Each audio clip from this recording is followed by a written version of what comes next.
Hello, and welcome to Danctuary. Hey folks, we got a special show for you today. This is episode 6 of the Danctuary podcast, Stories from BlizzCon. A big welcome to all of our guests today and all of our viewers.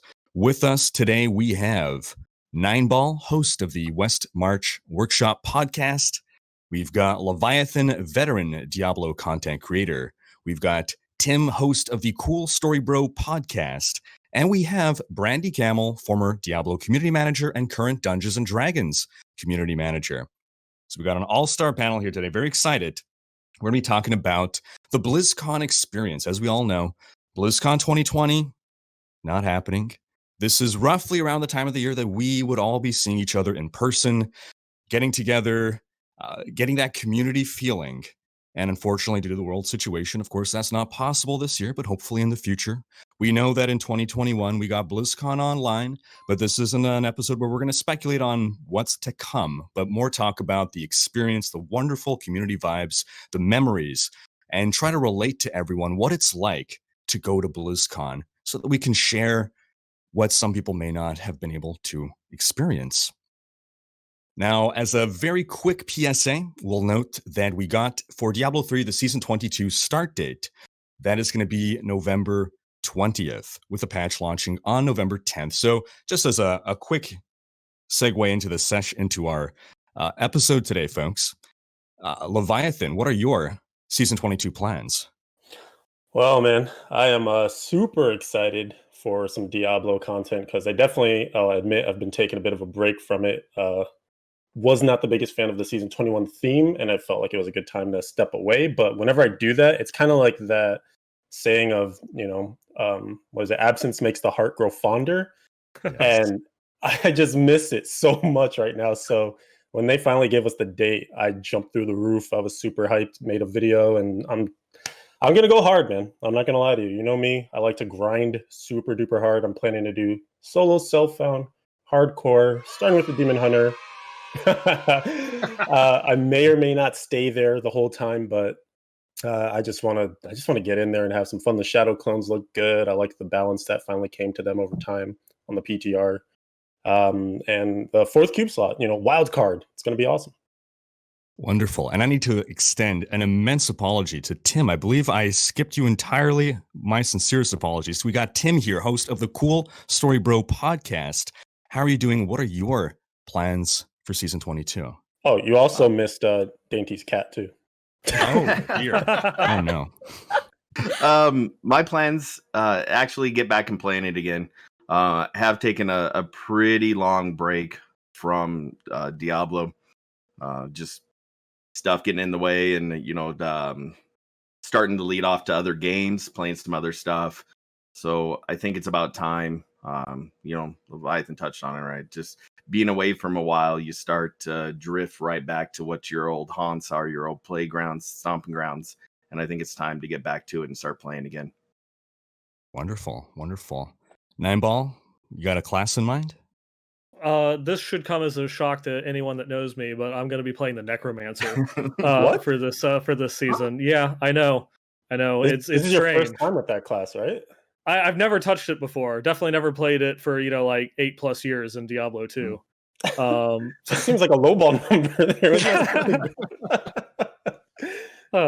But yeah, no, I'm definitely going through, looking forward to it. I had a lot of fun with the Necromancer in the last season, and then now in this season they're making it even better. Like, what more could I ask for? So looking forward to that. Necro scales immensely well with that extra Kanai's Cube slot, so really looking forward to it. Wonderful. Now, Brandy, do you still find yourself diving into Diablo now and then? So Ashton and I, Ashton being my husband, for those of you who don't know, we dive in pretty much at the start of every season. It's going to be a bit of a challenge this time around, though, because we've both been really looking forward to Shadowlands. I've actually jumped back into playing WoW. So it's the timing is going to be a bit tricky, but we'll see how I can squeeze the time in. I know we're definitely going to come back, though, because I need that pet. Like, I desperately need that pet. Isn't it awesome? It's so good. You got 3 days to get it before Shadowlands. Right? Easy. On the super grind. All right, wonderful. Well, As for myself, I'm going to be playing Necro. Yep, I'm on that train.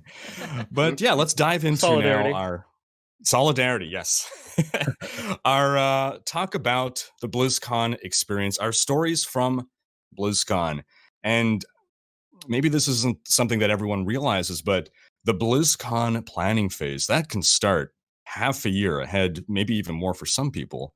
But we get our official date of when BlizzCon will be sometime in spring. Tends to be end of March, early April. Sound about right, Brandy? That's roughly right. Sometimes it leaks into early May, but That's fair. That's fair. Depending on the year, yeah. yeah. And so then what is for everyone's first step as soon as that happens? If we turn it to Neinball here, what's the first thing you do when you get that date? Well, immediately go through and request time off. Because it's like, oh well, I've got to be going through and making my plans for that trip. Start looking into hotels. He's not on the episode, but definitely big shout out to Dreadscythe. He's kind of like the official kind of like concierge liaison, for a lot of people in the Diablo community about going and snagging those hotels and such. I was going to say, you turn to your travel agent, Dreadscythe. Yeah. And so he's the one that pretty much like has the hookup for a lot of us of going through and like securing the hotel, getting the rooms together and all of that, and then just kind of like planning out. It's like, okay, what are there any other, once we have those dates, at least for me, are there any big film releases or anything like that, so that way I can manage or start making preparations and forward-looking plans and stuff for like the regional techs and stuff like that. But yeah, it's like, woo, now we're ready to go. Now I have to wait 6 months. You mentioned coordinating with Dreadscythe. I think you also probably coordinate with Leviathan. Is that right? Yeah, yes. Leviathan, you do. Yeah. I was going to say, we usually have sort of and now it's like an established group Twitter thing going in the background. So, from when there's speculation on when the date might come up, we're already talking about, okay, if it's going to be this weekend in November or this weekend in October, there's always a little bit of chatter. But as soon as the official stuff comes up, like I was saying, I make sure my travel agent Dreadscythe's on the mission. He books like multiple hotels, multiple rooms. It's actually insane. His spreadsheets, he'll start excelling all sorts of things. And what's been really unique about the experience is you get better at it every time, right? Like as you start to establish a pattern of how you approach BlizzCon in those planning phases, you have sort of the core group of your friends that you might want to make sure you're making plans with, because obviously costs are a huge part of that, right? The planning. Exactly how much is it going to take to make that airfare happen? If you have more people in your group, it cuts down a little bit on hotel costs and such. But one of the big things I wanted to circle back to is we've kind of gotten into this feeling of, all right, we have our established party, but who can we add? Who else can we, bring along and try to make our adventure a little different this time around? And it's been a really fun experience to, that's how we met Knight, who's another really longtime member of the community. We've booked rooms and hung out with Nolan, Miss Cheetah. So it's been so cool to have like that extra level of experience with people in the community. Absolutely. You also hit upon something about the pre-speculation. I forgot that goes on as well, right? Where we're looking and trying to guess what day is it going to be, what weekend it's going to be. And we can even go and look at the convention center itself and see when it's reserved for other days to know, okay, well, it can't be that weekend, it's one of these two, right? Tim, how about you? How does your initial BlizzCon planning start? How far back do you go? So I'm really bad at the planning aspect. I procrastinate something horrible. The first thing, though, is convincing my wife that it's a good thing for me to go again.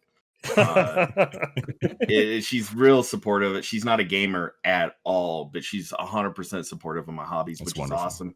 And part of it is because, the co-host for KSB is her brother. So it's always like, hey, I'm going to spend time with your family. It brings us closer together. This is a good thing. And, her eyes roll back her head like, fine, it's your thing. you'll do it. It's fine. You can go. And it usually occurs during like my kid's birthday and my wedding anniversary. So it's like, it's a big thing to like say, hey, I'm going to go spend our wedding anniversary with your brother and not you. Are you okay with that? And it's worked out in the past. So that's the first part, right? Like smooching over, like taking her out to nice dinners, like cooking a lot more, cleaning for her, right? More letting her reap some of the benefits of me being gone. And then it's looking for the hotels. And again, I usually procrastinate horribly on that. So it's just like, what's available? What can I afford? Usually turning down requests to share hotel rooms. People are really cool. Like, hey, let's get us together, group up. I'm a little introverted on that aspect of it. So like, it takes a lot out of me to go to BlizzCon. So the hotel room's kind of like that safe space, I guess, in a way where it gets a little too much, right? So I got to have my own room. It's weird. I guess it's hard to explain. Those that have to deal with it, like, get it. Yeah. So it's the hotel room's always like that place. So it's turning down all the nice offers to everybody, which I always feel like a kind of like an asshole about it. It's like everybody's reaching out, being super nice, like, hey, let's get together. Let's do this. It's so cool. And it's like, yeah, it is awesome. But man, like, I can't do it. I can't. So that's been a big part of it. And then really just coordinate with my brother-in-law on times that work for him, getting up there, picking me up, and setting up dates to meet up with everybody. Yeah, I totally feel that introvert energy, man. Like, it's wonderful to be there with the community, all the people, so many wonderful friends you get to meet up with. But there's so many people, and for those of us not accustomed to being around so many people all the time, as much as it's enjoyable, it can be draining. And just having a little time to recharge the batteries. Yeah, totally get you, man. Now, Brandy, I know this was going to be your first BlizzCon in a long time that you would be able to attend and just enjoy it. Let's see. So So the last time that I was an attendee to BlizzCon and not an employee at BlizzCon was 2009. Wow. So it would have been like a whole decade later from that experience of being an employee versus being a fan. My first BlizzCon was 2008. And that was actually the same year that I had first moved to California. So it was one of those things where that was my first experience that I'm sure probably a lot of you can resonate with. It was the first time I'd met my guildmates from WoW. It was the first time that I had really met all of these people that I had been gaming with forever. And it was, really a unique experience. And I mean, I remember going through the ticket gauntlet, which back then was on the phone, and not digitally. So I was working a job in Hollywood as a PA, and nobody that I worked with was a gamer. Like, I was the only person who worked there who gamed, who was into anime, who was into video games, any of that stuff. Like, I was the kind of person who would cut out earlier. I'm like, oh, are you going out to meet some friends? I'm like, yeah, totally. I'm definitely not going home to raid right now. I got raid night. Yeah, No, it's meeting friends. It's totally I'm totally meeting friends. So for me, I was on the phone trying to secure tickets for my guildmates, trying to secure tickets for me. I was the person who lived in California. Nobody else did. So I was really the coordinator for trying to get as many people to BlizzCon as possible. And so, like, now it's a little bit different because of just, it's 10 years later. So it was definitely going to be an interesting experience going back to that fan side of things. And there's one part that's relief that I'm like, oh god, I don't have to do it this year. I have to think about this. But yeah, it was definitely something that I'm like, oh, I have to actually prepare for this and ask those questions, figure out who I'm staying with, and all that hasn't been a question for a long time. Rhykker, I'm curious because you're the only one here that's coming from a whole different country. So is there like an extra step when you're planning? Like, I imagine you don't need visas or anything like that, or how does it work? I thankfully have not. There was one time when it was debatable, actually.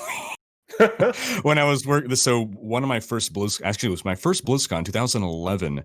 I was going there because I got my own ticket, but I was working for a gaming journalism outlet, and they're like, "Oh, well, because you're going, how about we get you some interviews and like you do some work there? And I'm like, yeah, sure, whatever.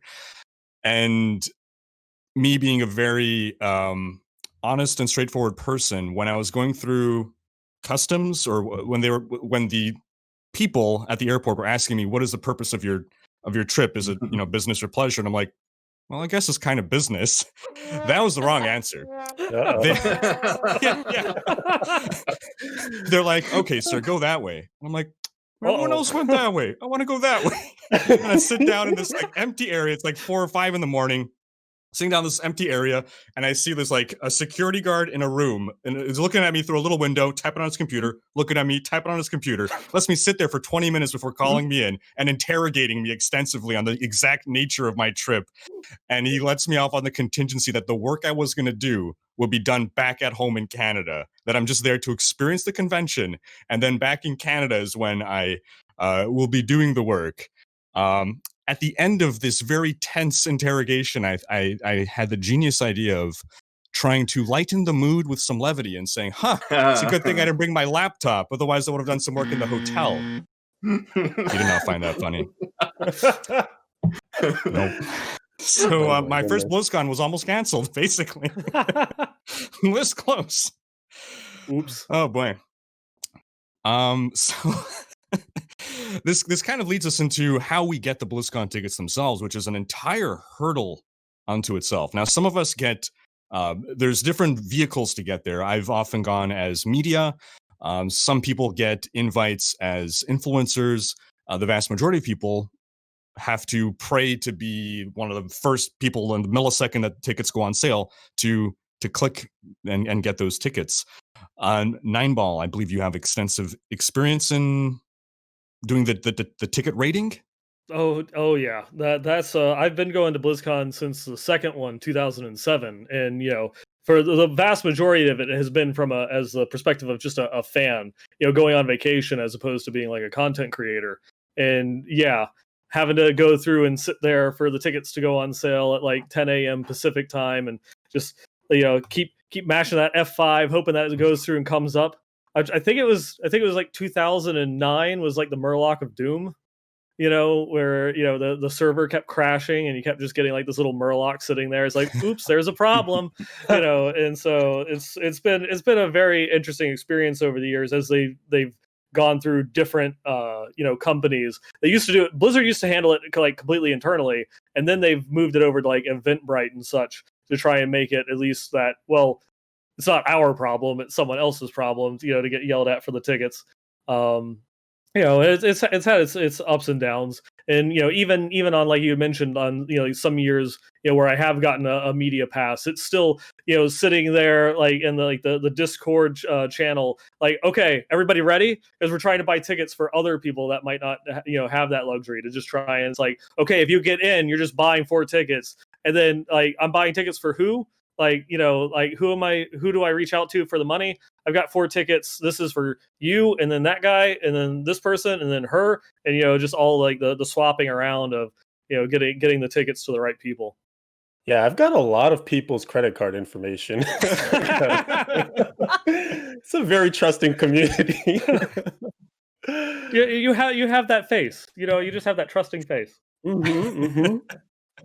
That's why I grow the beard, to hide the deception, Deception 101, grow a beard. That's it. But no, you're Tim, right. do you normally... Oh, so go ahead. I was just going to chime in real quick on that ticket buying process. Like, even if, because you were mentioning the different avenues, and it's like, even if you do have your own ticket secured, the battle isn't over, There's always that ability to, on day 1 or day 2, or now even day 3, when they sell additional tickets, you're setting your alarms, your schedules. You've got an iPad, an iPhone, a computer, laptop. You got your mom like doing it. She doesn't even know what BlizzCon is. Just like, hit F5. Don't worry about it. You've got Swordfish set up right there, Wait, the movie or? Yes. No one get that reference? Oh God, okay, never mind. I thought you meant your wife. Like, is it a good luck thing for you? I don't know. Yeah, I have a swordfish mounted above my computer. I rub it for good luck. Stranger Things. Now, Tim, do you normally go as media or as the fan ticket? fan ticket. I did, get hooked up thanks to Brandy last year with the media. Yes, exactly. I can go off an hour, on thanks to a lot of people in here, but I won't. But usually as a fan, so the great Dayntee is usually down in California on his computer. We got speakerphone going. My wife's logging in on. I have like 4 computers. I got my kids logging on to the computers. I'm logging on to my computer. I got it set up on the phone as well, and all of us are trying. Been pretty lucky. There was one year, I guess lucked out.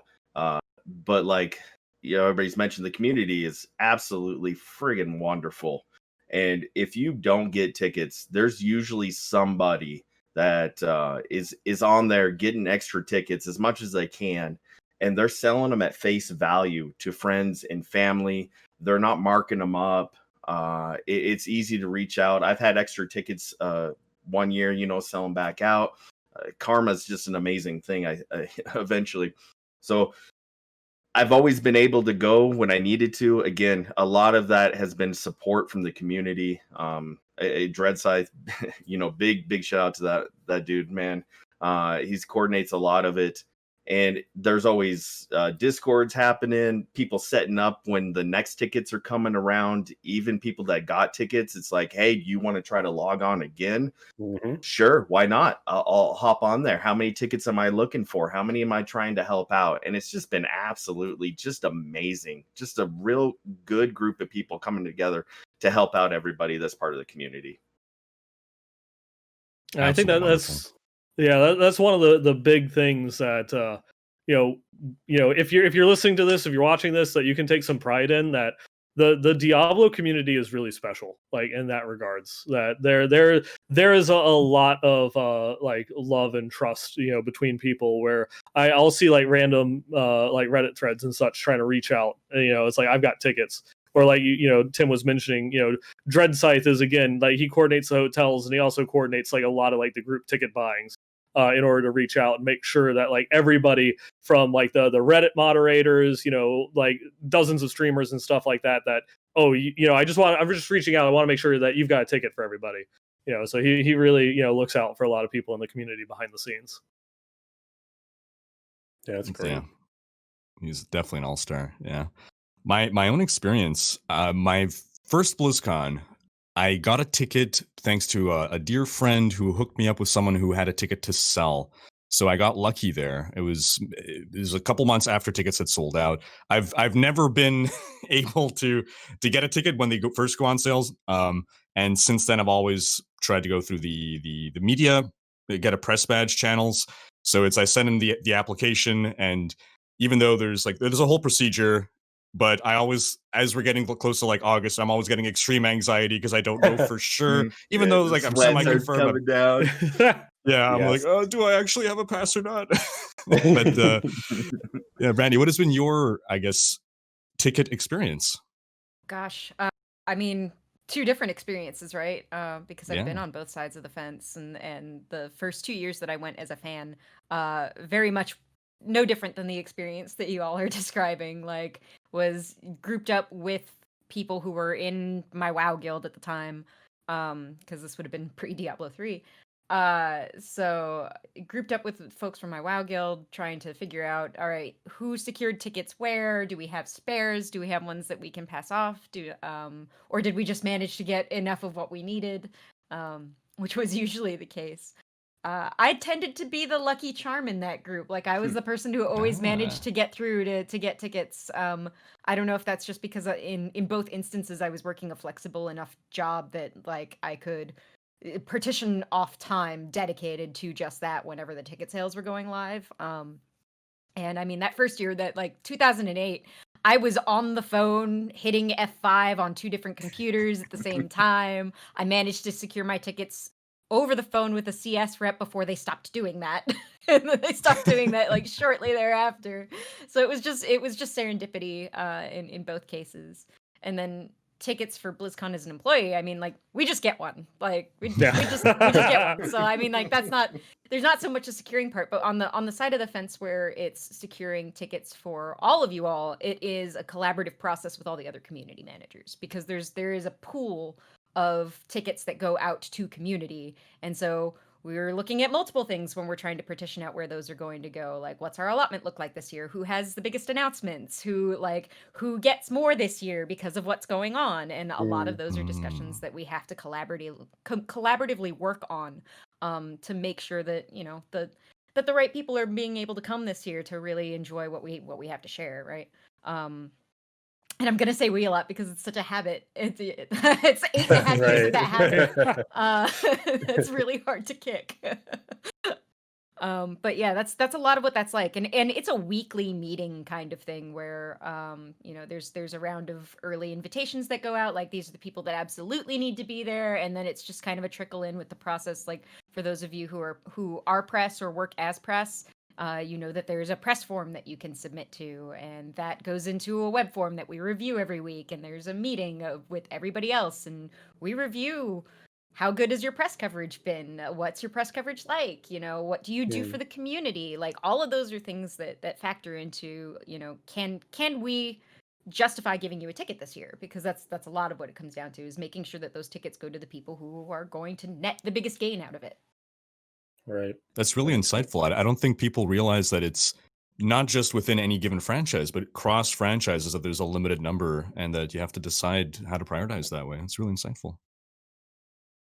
It's got to be interesting too to, like, I don't know how much you can speak to it, Brandy, but you know, if there's, say, this limited amount of tickets, right? There's a max capacity for Anaheim Convention Center, and you know, the number's actually been going up now that there's more space in terms of the amount of tickets. But I imagine it can't be that large of an amount reserved for, you know, situations like that, because at the end of the day, you kind of want the process to be as open as possible, and as many people who really want to be there to, you know, have the ability to get tickets. So if you had the ballpark, would you say it's like 10%, 20% reserved for like friends, gosh. family, influencers, streamers, all that I stuff? don't know that I could speak to a specific number, just legitimately because I don't know. But I can say that, like, the intent is that the majority of tickets go to fans, that they go into that pool that everybody can reach into to purchase. That is absolutely the intention. But Nice. I don't know that I could put a number to it, because I really, one, I have like the spatial awareness of a goldfish. So like my number, I'm really bad with numbers. This is why I let all you guys do the theory crafting and not me. I always say it's like you either got the words or the numbers, you know, you've got the words on lock. I've got the words, but I don't have the numbers, that's for sure. So. So I think shortly after people have gotten tickets, at that point, my understanding is people from outside of the continent, they have to start booking flights like a good, you know, still 6 months before the event. My own experience with getting tickets, plane tickets, I'll do it 1 to 2 months. I forget exactly when it is. I always look up when is the time to get the cheapest plane tickets from Canada to US. I think a lot of you guys are coming from the US. So Leviathan, when do you start? Or booking travel? Actually, wait, you live where again?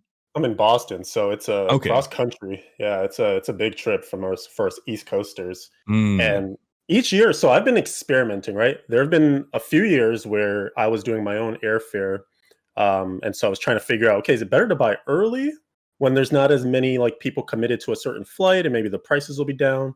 Or do you wait until they're like, dang, we really got to fill this flight, let's lower the prices? And it's still a crapshoot in my opinion. I feel like with all the technology like Google Flights and alerts and all these things, I haven't quite figured it out. But of course, my travel agent Dreadscythe is like, hey, here's the best tip. You want to clear your cookies and go in private mode. Like, here's a million different hacks to it. So I've tried some things with him. But I will say though, the other side of sort of Blizzard really looking out for its people is once I got to that level of being an invitee as either streamer, podcaster, news coverage, sometimes you get flights, which has been a really, really key asset in particular times where, you know, I may have been out of a job or like, you know, it's just going to be a bit of a hardship to kind of make everything come together for the trip. Because it is, like I was saying, from the East Coast, it can be expensive. So it's been amazing to work hand in hand with the people that do all the planning behind BlizzCon at Blizzard. is they'll really try to accommodate you and get you in there. I like to go in early and stay late. Like, it's not just the days of BlizzCon, but I like to, arrive there a few days before, soak in that sun when I'm coming from the Boston snow. Like, we had snow a week ago. Can I just complain? I'm sorry, but we had snow the day before Halloween. How does that happen? I've already had snow, man. No tears for you. Old hat. I'm not gonna cry. What snow? Oh, Mr. Florida, shut up. Oh my God. Get out of here. What seasons, right? Yeah, this guy. I just love it's the seasons. It rains and it doesn't, right? That's what it is. Oh my God. Floridians. Oh my goodness. So Where are you flying from, Tim? Idaho Falls. Okay. Which is eastern Idaho, which isn't Iowa. It's not Illinois. It is another state, which isn't too bad. A lot of the same things. It's usually I use flights, miles, and stuff. Spend enough that I can use that for the trip. And Deanie drives up from San Diego. Usually picks me up at the airport, like on the way up there. Always got some like in and out for me. Like, I get off the plane and I got some in and out ready to go, which is just absolutely amazing. For those of you who have not had in and out. Oh man. Yeah, see, it is the best burgers ever in the US. It's not up for debate. No, Five Guys doesn't. It's up for debate. No, it's not. No, it's not. In and out. In and out is the stuff. So it's a really easy flight for me from Idaho down there. Meet up with Deanie, and then we drive up. So it's not too bad for me. I definitely feel for people coming in for international flights. Whew, man, that's got to be rough, and that is a commitment. That's a big commitment. That's awesome. Just being able to go to have the willingness to go through all of that. That's amazing. Yeah, I remember the years that BigDaddy Dayntee has come over. I feel like he's jet lagged the whole time. I'm like, you feeling better? You over your jet lag? He's like, yeah, and he's like about to catch his flight to leave. Okay. He finally adjusted. It's in time.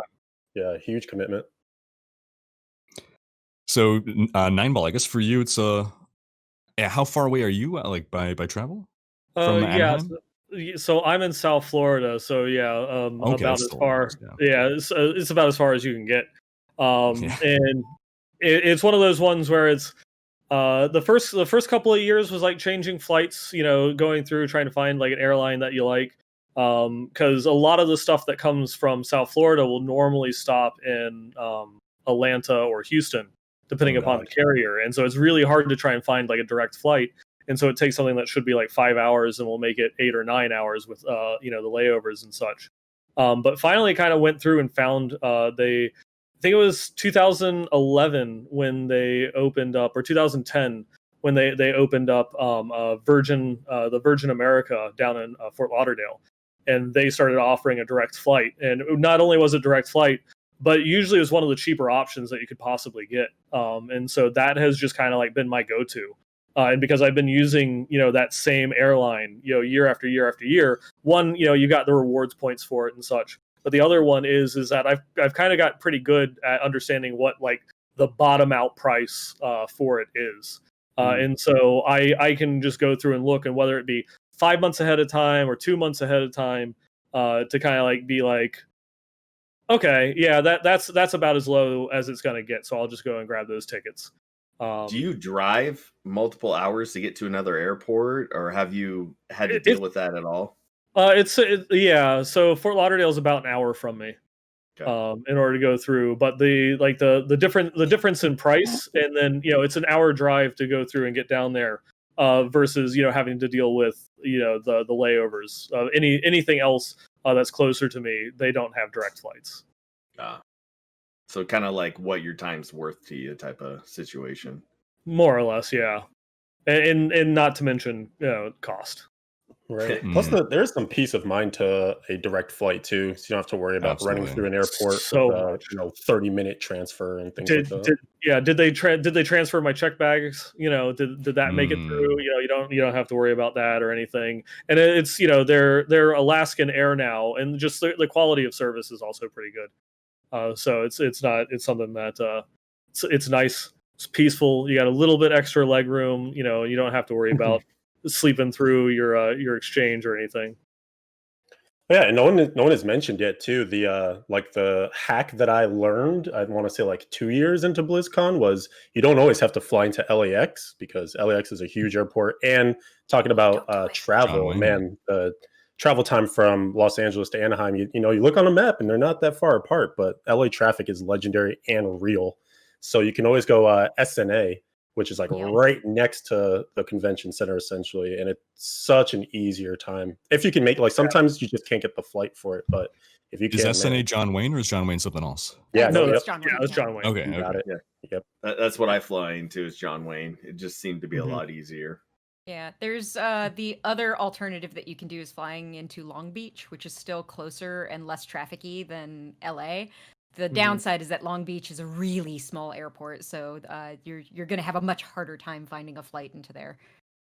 Yeah, I can tell you, when you mentioned that thing about like LAX, where it doesn't seem that far, I think like the shuttles, not even accounting for like the drop offs of other, cutting out the time of dropping off if I'm the last person on the bus, like cut off that extra like 30-45 minutes for being like the last drop off or whatever. It has varied in time from like 20 minutes, when I've come in, like close to midnight, and there's it's not no one on the road. It's not as many people on the road at midnight in LA, or like coming in midday and there's an accident and it is literally taken like 4 hours to get from the airport to the hotel.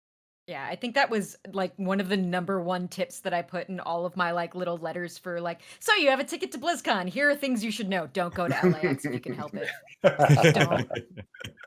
Don't do it. For real. Brandy, how did you deal with the immense jet lag all those years? I guess one of the things you might not know as an employee is that we get shuttled to BlizzCon. So there is a shuttle that we take from campus to the convention center, and there's a certain amount of timing that has to happen depending on what your duties are for BlizzCon. Changes how much hotel room you have access to as well. So for someone like me, who all of you have worked behind the scenes with somebody like me before, know that I'm usually on site by like Wednesday instead of by Friday, and that's just because there's that much stuff to do around the convention center and preparing like for panels and for all the streaming stations, making sure all the equipment works, doing your tech runs, all of those kinds of things that maybe you don't think about. So for me, I'm usually like I would have driven my car to campus, dropped it off, and then been like, okay, I guess I'm working from a hotel room for the next few days, and just kind of living there at that point. There's just so much to do that you kind of can't avoid it.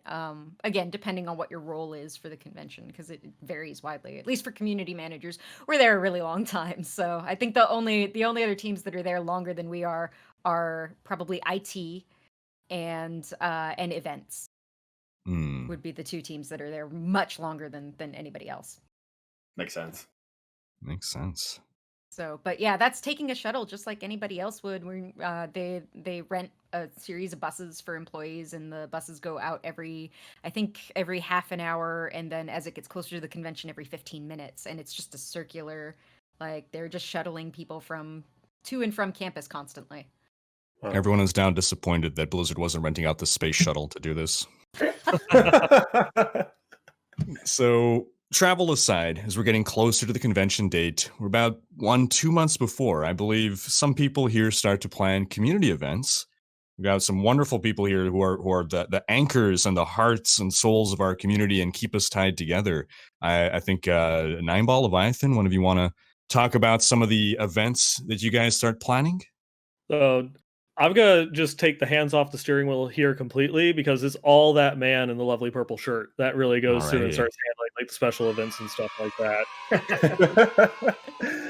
And I'll start out by saying that It originally was just a super selfish thing because usually BlizzCon's around my birthday, and it's like, okay, how can I not take advantage of like all the people that I love being in a very close proximity to me?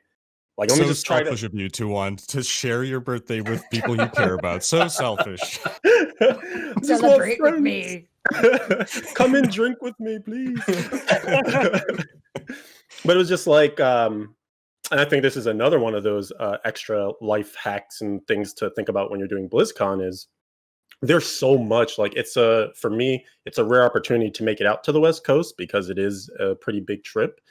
You kind of want to spend more time. So even though BlizzCon's usually that Friday, Saturday, in the past I would try to get there, Thursday, right? And get there in the morning.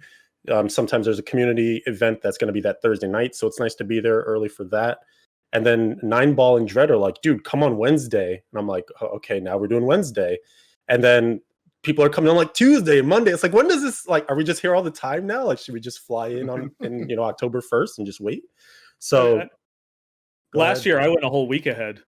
Yeah, this guy was like, all right, I'm just going to live here for like 2-3 weeks. But it's so great because you can really use that extra time to explore kind of the surrounding areas. And, we Uber and all the different ride services are our favorite friends because you don't really need to rent a car or anything. You can have sort of at your fingertips the ability to go to, an escape room or Korean barbecue or karaoke. There's so many different aspects that you can just go and adventure outside of what you can walk to when you're at your hotel or at the convention center. So over the years, I've tried to kind of keep a growing list of things that have been of interest. A lot of people love to team up a BlizzCon trip with Disneyland. I've yet to do that. I know Mogul Mama did it last year. I just can't imagine walking after you've done a lot of walking for BlizzCon. So to me, there, hats off. That's brave. And standing in those lines too. But yeah, you just spent 2 days walking and standing in line. So hey, let's go pay even more money for the opportunity to walk around and stand in lines. Precisely. You gotta really love the mouse to do that. But yeah, I feel like it's again like another opportunity to just extend that amount of time before you have to say goodbye to all your friends, to do as many things together as possible.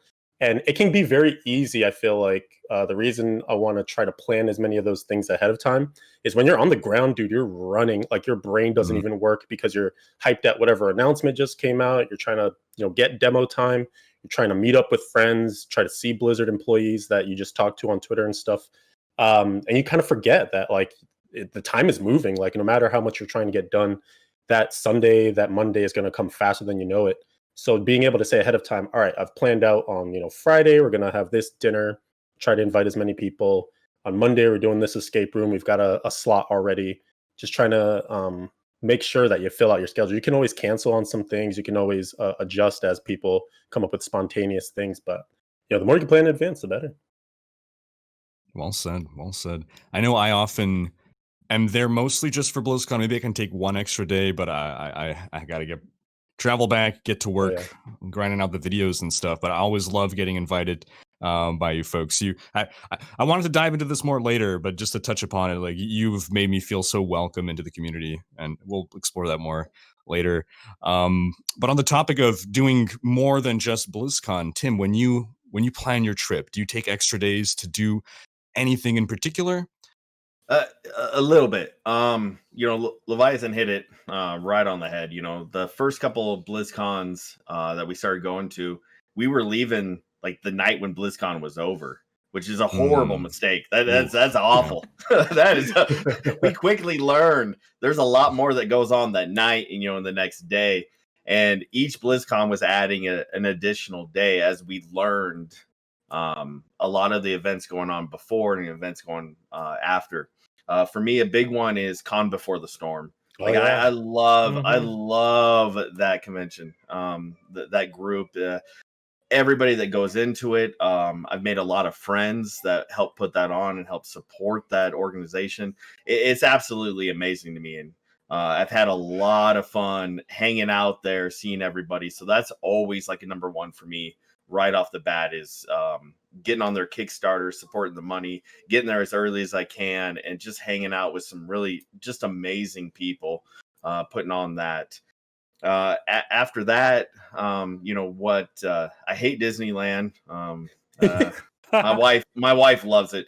I was stationed in San Diego when I was in the Navy and spent a lot of time in San Diego and the LA area. My wife grew up in San Diego, so seeing a lot of like the additional stuff that LA has and Anaheim and just Southern California, I've already experienced it from a personal experiences. So I'm not always on board to go and see a lot of other stuff there because I've already done it. I lived there for a little while, but a lot of the other type of conventions and stuff that lead up into BlizzCon and happen with it, 100%, man. A lot of people are putting so much time and effort in that, and they are just amazing, and it's a lot of fun. And that's where I try to get a lot of my time into. Awesome. Brandy, I know you're being pulled in a million directions during BlizzCon. Do you start getting invited to stuff long before? Oh gosh, yes. And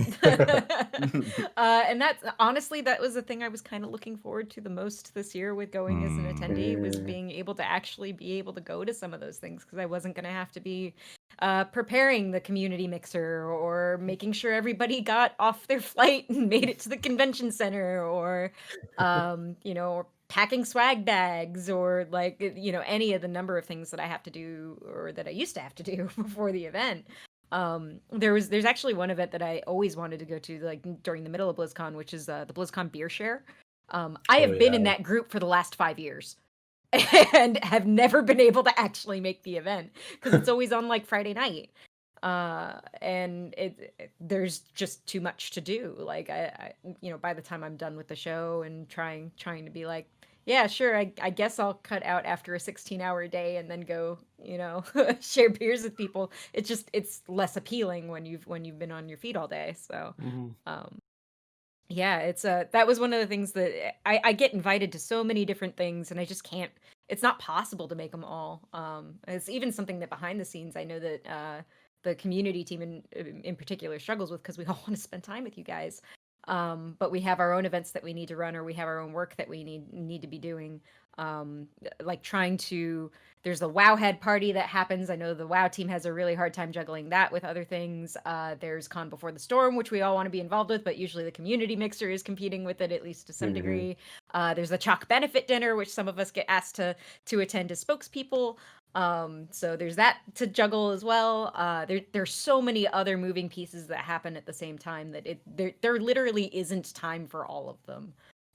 And that prioritization, it's always gonna, at least for employees, it's always gonna come down to the things that they have to support. So you hit upon something that I think not too many people know about who don't actually attend BlizzCon, that all the after parties. I mean, there's sort of the informal ones or the smaller ones, but there's, at my first BlizzCon, I remember being asked like, oh, are you going to the WoW head party or this party? And I didn't realize that after every BlizzCon night, basically there's something venue, right? Where there's a party going on and it's like a mixer, and then there's that whole like either club scene or bar scene going on, the big official parties that either you know someone to get in, or I don't know exactly how tickets are doled out or how early in advance they're given out, but people it kind of depends on the event, because there are some of them that are totally open and then it's just like first come first serve, whoever's able to get in gets in. There are some that are invite only. There are some that are like, I know that Twitch runs an event every year. I know there's Discord. There's a couple of others. Discord usually has one. Yeah. There's sometimes Nvidia has done one in the past. Like it really depends. It usually depends on who the partners are for the convention that year, to be honest. So that they'll all try to have their own events, but none of them talk to each other. So it can definitely be a bit of a mad rush. Like some you got to walk backwards 3 steps, know the password, get the map and the Horcrux. Like it's so nuts trying to keep it all organized. And I think it can almost get overwhelming. Something that Tim was talking about and Rhykker was agreeing with was that ability to also step back from it all, right? Because it's so much coming at you full force, and everybody's like, I want to see you, come to this party, come to this thing. Sometimes you just need that space that you carve out. Usually one of the close by hotels between the Marriott is a little quieter, so you might be able to kind of get some, ability to hang out with people, but not have the booming music and the rush of it all. So yeah, I feel like there is so much, and then also just trying to find, those times where you get your space to just breathe a little too. It's that constant struggle between wanting to get the most out of the precious time that you have there, but also like, okay, how much of my health can I sacrifice? Like, do I want to just be completely ill for a week and after? Yeah, it's tough. Yeah, especially Neinball's offering to get you one more Moscow Mule. I'm like, how can I turn that down? Now, something on the agenda here that is going to need to be explained to me. Jolly Rancher vodka. Oh, this boy. is one of my favorite parts. We're tossing up some visual aids here. Okay. So who wants to tackle this? I mean, I guess I should because I'm vaguely responsible for it. So Vaguely. Vaguely. So this was something that my husband and I obviously at the time my boyfriend and I started doing very early on when we were both in customer support, because when we were both in CS, we weren't full-time employees for the convention. We each had an 8-hour shift and that was it. So we got to enjoy one of the 2 days of BlizzCon usually. Less so for me because I wasn't on the support forum team, which is kind of like community for customer support. So I tended to do a lot more over the course of the weekend, and there were some days that I had to stay at HQ for the day of BlizzCon and do support from there.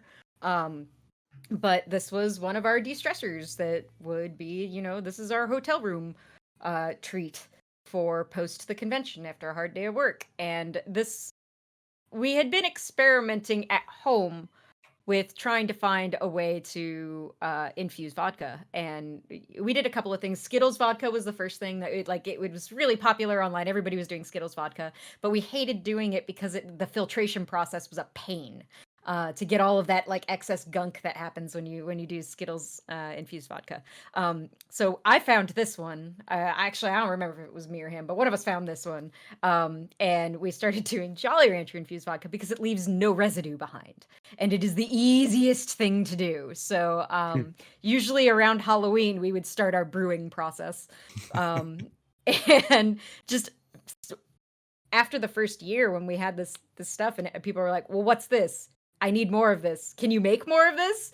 Next year, can you just make me a bottle and give me one? And so we just kind of started, it grew into this, like, I need this, make some more. So it started becoming a thing every year, kind of a tradition that we started making vodka, just experimenting with different flavors, and some were good, some were not so good. And everybody always wanted the blue one, everybody always wanted the watermelon one. Those are the two probably most popular. Green apple's also up there in terms of the ones that people really like, but it's like the easiest thing to make, and it was so low effort that it was like, okay, well, this brings people a lot of joy, and it's a really good way to unwind off the floor when we're all done with everything. So this started happening. And everybody who I've made friends with over the years has slowly learned this about me. That it's like, yeah, when things are off hours, you go to Brandy for a drink. Just got the hookup. And it became a very, like, obviously it's not something like I advertised or tried to make a big deal out of. It was just, close circle of friends. This is, yeah, now it's all out there. But I think you tweeted about this recently. The key is that if you see a picture of Brandy at BlizzCon with a bottle of vitamin water, it's not vitamin water. Surprise! It's not completely vitamin water. But yeah, it's always the kind of thing that this was, an after hours treat. This is my way to unwind when work was done. We were separating out from everything. And Ashton, I think, became kind of like locally known as the drink fairy because he was the one who was ferrying this everywhere because I was working. I wasn't on the ship floor. So I think over the years, especially because of his tall stature and at this point his very distinctive mane of hair, he's very easy to spot in a crowd. He would come with the satchel of goods. Yeah. It's amazing. So Leviathan, what is your favorite flavor of Jolly Rancher vodka? Man, I wish I could tell you build a tier list for it. Oh yeah, it's the next video. Oh my god. So let me go on record in saying that sometimes I admit I'm not the smartest person. I didn't realize this is pure vodka. It was so delicious, and I was like, this has to be a mix, right? This is just like a mixed drink of something. So there have been years. There have been years I would just get it and I'd be like, yeah, we're just throwing it back like it was literally, a mixed, Bay Breeze or something. And every year, Ashton or Brandy had to remind me, like, that's pure vodka, right? And when she says it brings a lot of joy, I definitely encouraged and enjoyed a lot of joy from just going super ham on it. I would say probably my favorite is the blue, the blue flavor, because blue is one of my favorite colors, and I'm not even sure I even can tell you what any of them really taste like because I don't remember because it's just insanity. It has that effect on you. It really does. It really does. So awesome though, and it became like this almost mythic thing when people would see you kind of like pull out one of those bottles, like, I know what that is. Can I please have some? And it was like another, hopefully not spreading a lot of germs or sickness between each other with con crud and stuff, but it was definitely another aspect of sharing with the community. Like, I'll let you get a sip, We've had other people that's how you as know well. who you've. Oh, sorry. No, go ahead. I was just saying, like, that's how you know who your friends are, right? The people you're willing to share a drink with. Yeah. Oh yeah. And we've had other people as well bring, not to the convention center, but to outside and other places, bring their own home brews of different kinds, right? Is there any that we want to call out specifically, or is there anybody no, on this are they show that might make their own alcohol? Yeah. I been home brewing for years, and finally decided to try to compete with the Jolly Rancher vodka. I couldn't compete, but I did bring a chocolate stout that was aged on Hungarian oak cubes, organic vanilla beans, and Buffalo Trace bourbon for 4 months. Got it all put together. It's about 15% alcohol, which is pretty damn hefty for beer. It took me a lot of time to get it going, and it was, my opinion, it's some of the best brew that I put together, and it's smooth, and you don't realize how high in alcohol content it is, and you start drinking a couple glasses of it, and it kicks the crap out of you. So I had joy like watching other people drink it, knowing that the next morning was going to be special for them. And it brought me a little bit of joy the next morning, seeing them with their sunglasses on and just typical vampire style of like, what the hell was that? It's like, that was the good stuff. Oh yeah, that's when you brought last year, right? I'm still really upset I didn't get any because I know I missed out on Brandy loved stout. I know. I tried getting you some, but like the schedules, we talked about, there's so much going on. We couldn't meet up, and I feel bad, honestly. Like it hurts my soul not being able to provide that to you. I was so glad that I got to try a taste of it. It was so good. I didn't know what to expect. That was so tasty, man. Loved it. Thank you. Yeah. Appreciate that. It means a lot to me. I was looking forward to it again, in the future. Things to look forward to. Awesome. So as we're getting closer and closer to BlizzCon, we're maybe 2 weeks out now, is when we finally get the highly anticipated schedule and floor plan. And that's when all the speculation machines really start going, right? Yes. Tinfoil hats on, everybody. I want to believe. Yeah, you might say. Go ahead. I was gonna say, you might say some people roll the dice on trying to figure out what's going on. Oh. Any words, Rhykker? Whatever could that haven't a be clue for? What you could mean by that. I believe Neinball actually had a great term for what we look for or what we hunt for. So once we get the floor plan and the schedule, it's what I like to call, we look for the hole. We look for the hole. This was, of course, before the reveal, or whenever we're expecting a new game reveal, right?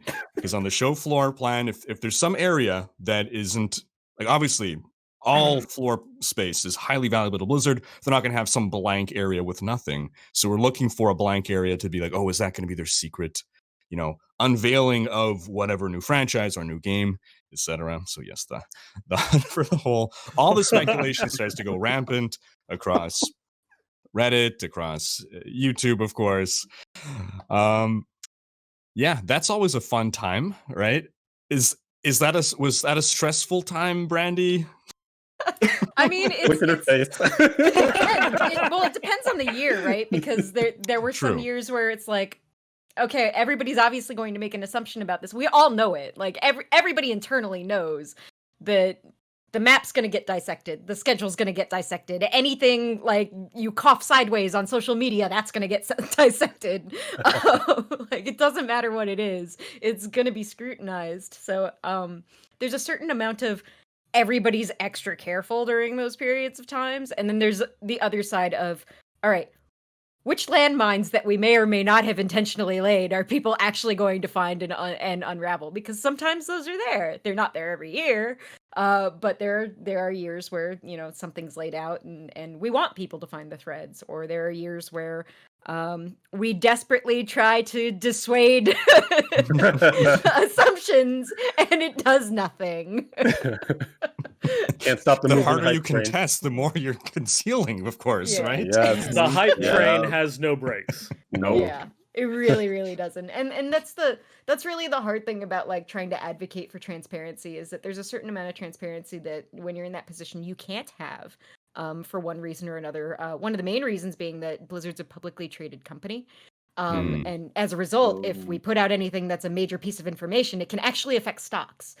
And so that's something that like no one in the community is thinking about because that's not something you guys have to think about. Right. But That's if very you're an interesting. official communicator, then yeah, there are certain things that like have to go up a certain level of chains and have to go through numerous levels of approval. And there's only so much transparency you can provide in those instances. So sometimes we're not as blank as we can be. Like, It's kind of funny. You'll see like sometimes if you follow threads of like what was being discussed prior to BlizzCon and then when everything's actually revealed, there could be tons of stuff where people are like, but I've debunked this. It has to be this. Like, are you saying it's not this? And it's just like, no, like we'll announce.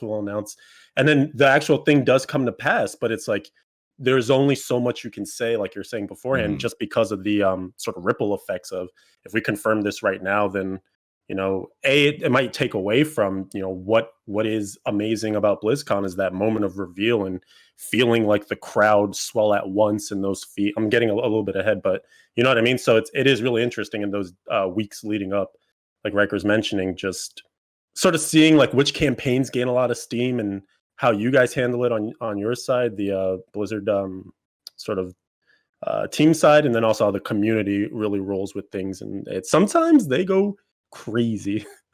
Sometimes. Crazy. Only Okay, every time. do you ever bring in consultants to like look at what you've put together to help I guess test like, okay, is this easily to decipher? Do we need to change things a little bit more, or is it just fully in-house?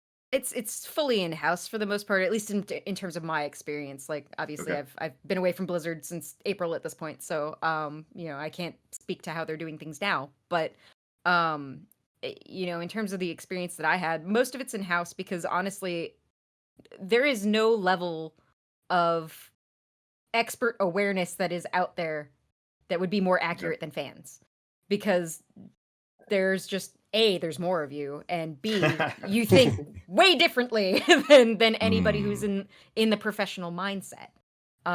Because what is carefully calculated and planned from our perspective is there's a clear major hole in this, and why didn't they see this coming 3 months in advance? Like, or we called it 3 months in advance, and it's good enough, it'll be fine. Like there's a certain like there is a certain I won't call it randomness, but there is a certain like unknown element that we could never truly project, because there's there are more fans than there are employees. So there's always going to be more resources on your end than there's ever going to be on the employee end. Good point. The same reason how bugs or exploits are found. I mean, there's millions of players. There's only so many testers. It doesn't matter how good the testers are, how many hours. There's still a finite number versus millions who can randomly happen upon something.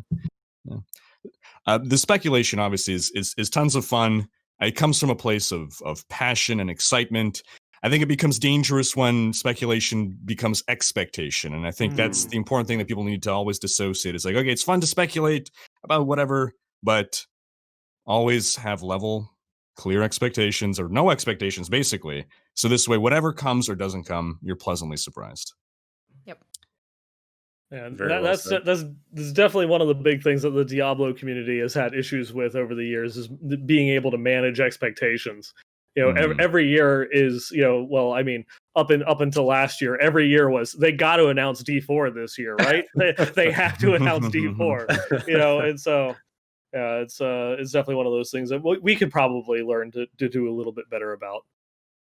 Honestly, I love the fact that it was every year was they've got to announce D4 this year, except for last year when we actually announced D4. Yeah. Like that was the one year. I'm like, but okay, sure, that's it's fine. Sometimes it's just the roll of the dice. Let's talk to that for a bit, just in case anyone's confused about what's happening. So this was it 2016? I forget the exact year that it was. It's long, but I mean, it feels like a long time ago. It was ancient history. But Blizzard was sending out the BlizzCon goodie bags ahead of schedule to certain influencers. Brandy very kindly hooked me up with one, and so this was in, I want to say, spring. I did a live unboxing on my stream, and I'm going through the stuff, and it was like cool Diablo stuff. There's Diablo polyhedral dice, so Dungeons and Dragons dice, and I'm taking them out on stream, and I look at the 4-sided die, which is called a D4. That's what we call it in the hobby, a D4. And I'm looking at it, and I notice that there's a misprint on it. So I just kind of idly remark on that. A bunch of people are watching the stream, and someone in chat is says, and because I read chat out loud, someone in chat says, "Oh, D4 confirmed because there's a misprint on the D4 dice." So I read that out loud because it's just a comment that I'm reading. On Reddit, someone starts posting, "Oh, on Rhykker stream, he just found this, and that." This Reddit thread gets a whole bunch of attention. And so I see this. And so I make a video talking about this because it happened on my stream. It's my content. And I mention and I remark, I'm like, okay, well, so someone has this theory. It's probably nothing. It's probably just a misprint, but maybe it's some Blizzard 4D chess move. Like, yes, they know that I'm a D&D guy and that I would notice the misprint on the die. Let's reach out to other people and see if they also have a misprint, whatever. On my actual video, I believe it was Mike Merles himself commented. So one of the D&D guys commented, it's pretty frequent to get misprints on D4s. The media, gaming journalism outlets take this video, and now it is Rhyker's Dice Theory predicts D4 this BlizzCon. And Blizzard is not happy about this. I'm not happy about this. Everyone is freaking out and losing their minds. And yes, this was the thing that happened. My perspective as somebody who was like, now has people knocking on my door going like, what the hell is this? Like, can you explain this to me? How did this happen? I'm like, okay, let's start from the beginning here.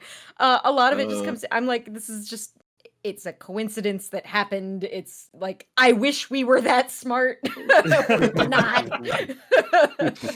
I wish this was the kind of thing we could have planned. But it's just one of those things that happens. And I think the thing that was most hilarious about it was that the misprint spelled out like 11/4, which happens to be the date for BlizzCon that year. Yes. So it was just, it was that extra level of like, I wish we could have planned something like that, but we're not that smart. That's way but beyond any cleverness that we were planning at that point. Some people were saying at BlizzCon 2019, at some point there was a slide and it showed dice. Some people were saying that was a nod to that whole incident. Is that just coincidence again? I don't know if it was a nod to that incident or not. Just because in general the Diablo team plays a lot of tabletop. Like they all play a lot of tabletop. That's the more rational explanation. No, and that's Diablo as a franchise just has its roots in tabletop. A lot of it's inspired by Dungeons and Dragons and that kind of thing. So there's a long distance tie in there that just happens. That's why we decided to do dice in that goodie bag. Was like we want to do a really cool, giveaway handout thing in the goodie bag for Diablo that really resonates with Diablo players. And there's a heavy crossover between Diablo players and tabletop players. So why don't we do this? It's kind of it's neat. It's unique. It's nothing we've ever done before. Let's try this. So that's honestly, that's where a lot of those goodies come from, is like, what do we think that audience would like? And that's where the dice came from. My first D&D experience was with the Diablo 2 box set. It was a joint venture between Blizzard and the Wizards of the Coast. I would just saying, Brandy, I would love to see another crossover between Diablo and Me D&D. too. All right, let's start petitions. Let's make this happen. Go. Yep, I have it. Yes. Mine's Wonderful, in Neinball. in a plastic bag downstairs on my shelf with all my other Nice. indie paraphernalia. Like we hunted down that and the Diablery, which was like a supplement that came out in AD&D with just a bunch of Diablo monsters. Impressive. Awesome. And if I remember correctly, the Diablo 2 Special Edition also had like one of the first printed 3rd edition D&D supplements. Yeah, that was a collector's edition thing, I think.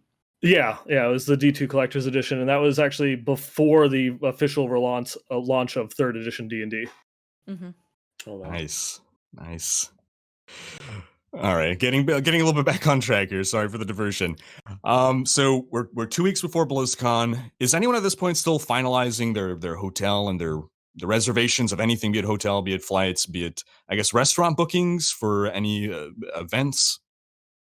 Yeah, so from the event planning side, that's definitely kind of crunch time, because you can only, if you're trying to kind of get a heads up of, hey, can you commit? And it's just me talking to people that I'm thinking might be interested in coming to something like it. Not everyone wants to come and sing in front of people, right? So it's like, all right, who do we have for a group that would like to do karaoke? You're throwing out invites, and the one side of trying to be really proactive about it is you can get the word out and stuff, but so many people are afraid to commit in these days of swipe left and swipe right? You have so many events you're going to swipe on. You might not say, I want to do exactly your thing, when maybe a different thing that's more pertinent to their interests or just something else pops up. So in that last 2 weeks, that's when I'm really trying to like get my formalized invitations out and say, hey, can you commit? We at that time, usually I've got a date and a time set for like, all right, we have a reservation. And it's a lot of these moving parts of contact the restaurant. Hey, we want to reserve for 22. Can you handle this many people? And your max capacity of 25 restaurant, we're going to take every seat basically. And that's always a really exciting time, because I think it starts to feel really real at that point. You're like nailing down exactly who you might see ahead of time. People usually have their flights and which days they're going to be in by then, because again, a lot of these events are happening either pre or post actual BlizzCon days. And so it's just such a whirlwind at that point of just trying to have things be sort of set in stone, and then also understanding like which obligations people have or are a little still murky on. Mm-hmm. Makes sense. Yeah, and it's one of the things I think, kind of similar to Tim's journey, is that I have family, up in Calabasas. And so every year, the trip to BlizzCon, also, I will always allocate some time to going and visiting them. Sometimes it's a little bit before, sometimes it's a little bit after. But yeah, it's around that, that time, that 2 weeks out, when I'm going through and double checking and confirming, it's like, when are you picking up the kids from school? Like, should I just take an Uber up? Am I going to take the train up to like Chatsworth or, something along those lines? And so it's a lot of just like last minute, like, okay, things are set. I got the plan. We're good. Awesome. I guess that takes us all the way to the start of travel. Now, some of you arrive earlier, certainly. I think Wednesday tends to be a typical day because Friday is BlizzCon. Thursday is generally when you're getting your ticket. So I think most people arrive at the latest on Wednesday. Some arrive on Thursday. I've done Thursday arrivals. That's rough. But how's the travel? We're getting there. You're taking your plane. You're taking your trip. Tim, how are you feeling when you're on your way to Anaheim?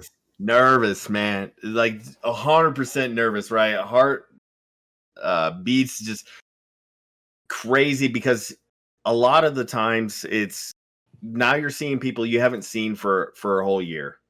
And that may sound weird to people. Like you've established such emotional connection to people that you only see once a year. And yes, 100% yes. Like really, like there's a lot of emotional ties to people, especially in this podcast, that would go above and beyond, like easily. Like it's weird to explain because it's everybody I consider like a true friendship. But again, I only get to see these people once a year, and there's so much just high levels of emotion tied to it. And being able to say, okay, finally, I get to see these guys and these people again. You know, it's been a whole year since I've been able to spend time with them and chat with them and catch up with them. And it's happening, right? This is the point where it's now going, right? And there's so much just emotions bubbling over that you're like, oh, finally, I get to see him again. We get to talk about new things that are coming on. If there's been a whole lot of additional tin hot stuff going on, you know, with especially Diablo, you're like, oh, we get to chat with it in person. We get to hang out with each other. This is going to be absolutely amazing. And you just can't wait. And a lot of the time I can't sleep the night before. I can't sleep on the plane. It's so dang exciting to say that I finally get to hang out with my friends, and I know we're going to have an amazing time regardless of what happens. And it's always been a wonderful experience, and get to add to that, right, with the next year. Like, oh, what are we going to do now? What are we going to talk about? What are we going to hang out? What are we going to do? What new stories are we going to be able to add to the tradition that we've had? And it's a lot of that just building up to it. So it's a lot of anxiety. It's a lot of just thinking about what's going to happen. And you know, I can't, it's hard to deal with all those emotions at the same time that's all ongoing. Beautifully said. Beautifully said. Yeah, I start to notice like when I'm in the airport, you know, it's usually in Boston super early in the morning because I want to try to start the travel early so I can arrive by, you know, the time conversions are all said and done in Anaheim by, you know, midday, and hopefully get like a good lunch in and start to see people that are getting there, like you're saying, on that Wednesday. But I love the feeling of I'll be in the airport and I'll just start to see little trickles of Blizzard, man. I'll see a little backpack. I'll see a patch. I'll see an Overwatch hat. I'm like, oh, these are my people. These are my people. And the best part is there's no like hesitation or, you know, lines drawn of who you can talk to and who you like. People are, oh, you're going to BlizzCon. What are you excited for? What game do you play? Yeah. Like it just automatically gives you this thing that you both already have in common, and doesn't matter, you know, male, female, tall, short, you guys have this connection, and it just opens up the conversation already. And you start to build the hype, like Tim's saying, from just that small moment of it's getting real. Like you're seeing the actual merchandise and people with their bags and everything. I love that anticipation of once the travel starts, and closer you get to the West Coast, like to this Blizzard Mecca, the more you encounter just your people. Yeah, everything that he said is just like so true. Like, you know, obviously, like Tim said, there's a lot of anxiety. Like the night before, like, oh my god, it's happening. It's happening. You know, this is finally it. I get to see, you know, my friends. You know that, you know, like you said, you only get to see once a year, but you've established such you know, like a deep connection with like these people, and you know, once I actually get to the airport and I check through security, like. It's then for me, it's just zen. It's calm. I got the direct flight. I'm just waiting for them to call my boarding number, and then I can go through. I get on my plane. I take out the book, just start reading. 5 hours later, I'm landing in LAX because I'm masochistic like that.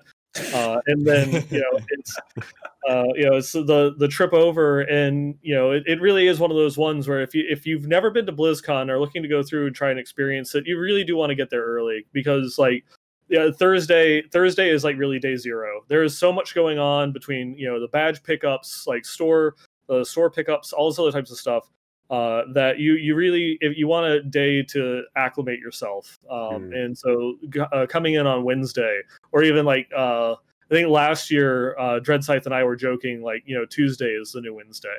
We were getting it early, because it's one of those ones that I've just noticed, because I've been there for like a decade and a half now, or almost a decade and a half, and it's just you go through and you see it, because I was at first flying in midday Thursday, leaving Sunday morning to we'll book an extra night, we'll fly out on Monday, so that way we're not stressing as much, and then it's like how about we fly in on Wednesday, and it makes the whole experience a lot more enjoyable. You've got time to actually relax, take a breather, and then like see people, chat with people outside of the convention itself.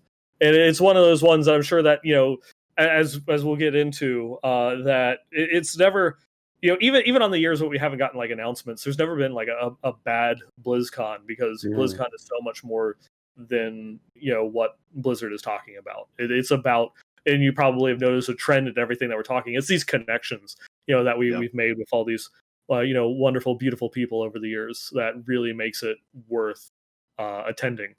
And that's being there, like on the plane, like that Tuesday or Wednesday or what have you, and it's just like this is my time. This is it. This is about to happen. Wonderful. I feel the same way as all of you. I would add, not to be a Debbie Downer, but on top of that, I also get anxiety just from the travel itself. I've traveled more in the past 5 years than in the entire rest of my life. Basically, just always for conventions, mostly BlizzCon, sometimes other conventions. It's been, but like taking flights, like in the days leading up, as we get closer and closer, my anxiety levels are rising. I become a lot more agitated, and my fiance can speak to this, and she knows now after years of this happening.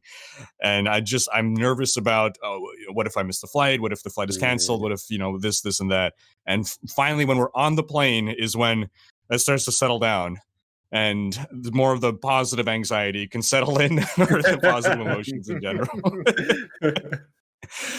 But I imagine it's a different kind of anxiety, or it was for you, Brandy, leading up. I was actually going to say to speak to that, like, so BlizzCon sets off like my intense mama bear internal like like setting, because I have all these people who are really important to me and really important to the rest of the community that I'm now responsible for. I need to make sure you got on your flight. I need to make sure you've got your hotel. I need to make sure your luggage arrived. I need to make sure your shuttle's there on time. So there's a certain amount of like, my phone is on. I am here 100% of the time. If anybody needs anything, I am there to drop everything, make sure that you're taken care of. Like, there's that part of the anxiety. And then the thing that really tempers that is the same thing all of y'all have been talking about, which is that excitement about making those connections again. Because BlizzCon and I can say this because I know I've had this conversation with other employees, is the thing that fuels most Blizzard employees for the rest of the year. Because the connections that we make with players in that experience is the reminder of, this is why we do this. This is exactly why we do everything that we do. This is why we create games. This is why we create experiences. This is why we spend hours sifting through really angry posts on the forums to do our job, is because these are the people who really truly love and care and share that same passion that we do for the things that we do in the industry. So it is, and I was actually having this discussion with employees at my current job now at Wizards, where like, there's nothing in the industry like BlizzCon. There really isn't. BlizzCon has a very different feel than any other convention in the industry. I think the next closest that I've personally experienced is maybe PAX. In terms of being able to meet up with other people and making those same connections and like, oh, yes, this is my crew, this is my group, these are the people that I get to see. PAX East in particular for me is very much like that, because a lot of you live on the East Coast, so you're all at PAX East. I don't like that, just happens. So Yeah. yeah, like I'm like, all the ARPG players live in the Northeast. I don't know why, but that's where they all are. So there's just nothing else like it. BlizzCon is so fueled and driven by personal connection. And like, yeah, a lot of the people who are watching from home are watching for announcements and watching for news and things like that, and they miss out on that part of BlizzCon. And that, I think, is the thing that makes it worth the journey, that makes it worth the travel, is getting to see all the people who feel the exact same way you do, and you don't even have to question it. You know, like Leviathan was saying, like, you can walk up to anybody who's got, you know, a Blizzard hat on or a bag or whatever, and you instantly have that, like, we're the same. We've got something in common. We can chat about this, and that is such a beautiful thing I've not seen recaptured anywhere. Yeah, and I love how it gets facilitated some years too by, like, you're talking about packing the swag bags, right? Like some years we have the pin. Well, every year now there's pins. I'm pin crazy, by the way. I need them all. There is no question. I cannot leave Anaheim until I have every pin. But that's another thing that you can get really, just conversations going. Like, you see the guy with the Mercy pin, you don't have one yet. What can you offer this person to get that dang pin from him? And it's been so funny. Some years I'll have only one pin, and a guy's just like making his case. I'm like, you know what? Here, man, you're passionate about it. I guess this guy's your favorite. Well, I'll just give it to you, you know? And it's so cool to you might run into that person again later. You're the one that gave me the Demon Hunter. Like, so cool. Just so cool.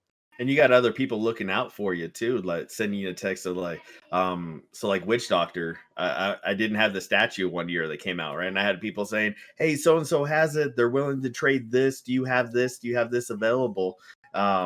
Just knowing that, like, I wanted the Witch Doctor and looking out for me. It's the same thing with just pins or anything that you want to do. The community's just rallying around you, trying to help you out as best everybody can.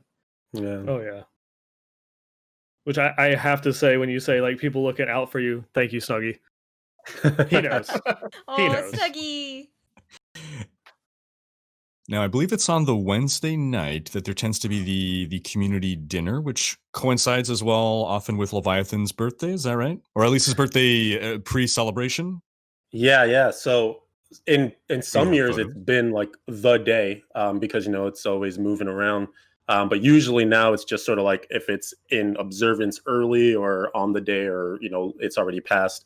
I try to have, for the people that have arrived early enough on that Wednesday, just some place that we can get enough tables, like I was saying before, because each year I just try to stuff as many people together as I can think of that are, and like Nine was saying, a lot of people are starting to come earlier and earlier when they realize, you know, it's not enough to just do Thursday to Sunday because there's so much going on, and I want to really relax into BlizzCon.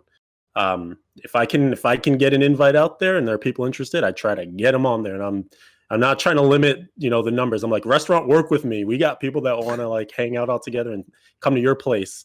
So yeah, we've done a bunch of different options in the past. You know, before any of us had really had K barbecue before, that was the big thing. Like, I barely see it out here in the Northeast. So, you know, I always see like Brandy and all sorts of people just over the course of the year tweeting about their amazing eateries and such. So we try to, you know, capture some of that flair when we make it out to BlizzCon. So one year we did K barbecue on a couple of recommendations from employees.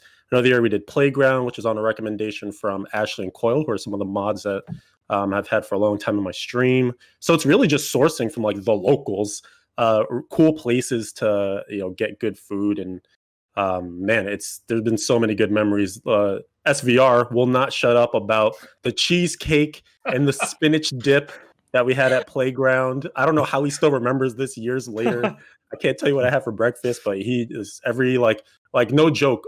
We talk to each other on WhatsApp a lot, and he'll just be like, "Man, remember that?" I'm like, "No, I don't. I don't remember that." How do you still remember? Oh, it's so good, so good. Fantastic. I guess that leads us now to Thursday. We're getting real close. Thursday, there's still some people arriving on Thursdays. Some of us have made the mistake of arriving on Thursday, or some of us still do make that mistake as it's getting real close because you got badge pickup, right? How is badge pickup for you, Tim? It's been a crapshoot, personally, and lessons learned every year of the best time to go, when to go, what to do. First year, absolute chaos. Deanie and I just wandering around talking to people like, "Hey, I see you got a badge. Where'd you pick it up?" "Oh, over here." Yeah, I got no clue where that's at, man. Seriously, any additional help that you got would be very much appreciated. And most people are like, okay, walk 300 feet this way, make a right, go down the stairs, make another right, make a left, and you'll get there eventually. And I stopped listening halfway through. So again, we're trying to figure out and asking every person like 20 feet, "Hey, I got a badge. Where'd that happen?" And but as the years progressed, it got I guess, again, lessons learned, knowing, okay, this is where we go. This is what we're supposed to do. Hey, there's actually a map. There's actually emails out there that say where to go do it. And if you take the time to read them, it'll tell you where you need to go. So at the beginning, a pain in the butt, just because we didn't understand. We didn't know the resources were available. We were not utilizing them.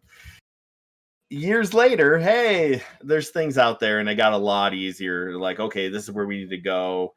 These are the best times to go to do it, because you have a lot of people that either show up early or they show up late. Find a time that works in between. And what we started doing is just whatever time worked out best for us, depending on what else was going on. We didn't always make it a priority. We knew it was there and it was available, so we would go do the other things that we wanted to do. And then when we had a opportunity to dip out, or there was some additional time in between, then we go get our badge. And it was always it was pretty efficient. As the years went by, they figured out exactly what they needed to do, how they needed to do it, the lines, the tape. As long as you can follow instructions as written, it made it a lot easier, and you just go get your badge, and it was never a hassle towards the end. Again, it was a hassle at the beginning just because it was a lack of information on our part and a willingness to read what was out there. But later on, it wasn't that big of a deal, and it was always just something we did in between everything else that was going on. You kind of drive home an interesting point that I think we've been sort of having it as a thread throughout the conversation, is like there's this sort of like first timer experience and then like the built knowledge.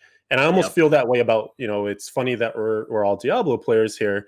It's kind of like that within the game too, right? Like there's that first time you're in the game, you don't know which certain items to look out for, like which skills do what or whatever. But the next season, you're a little more prepared.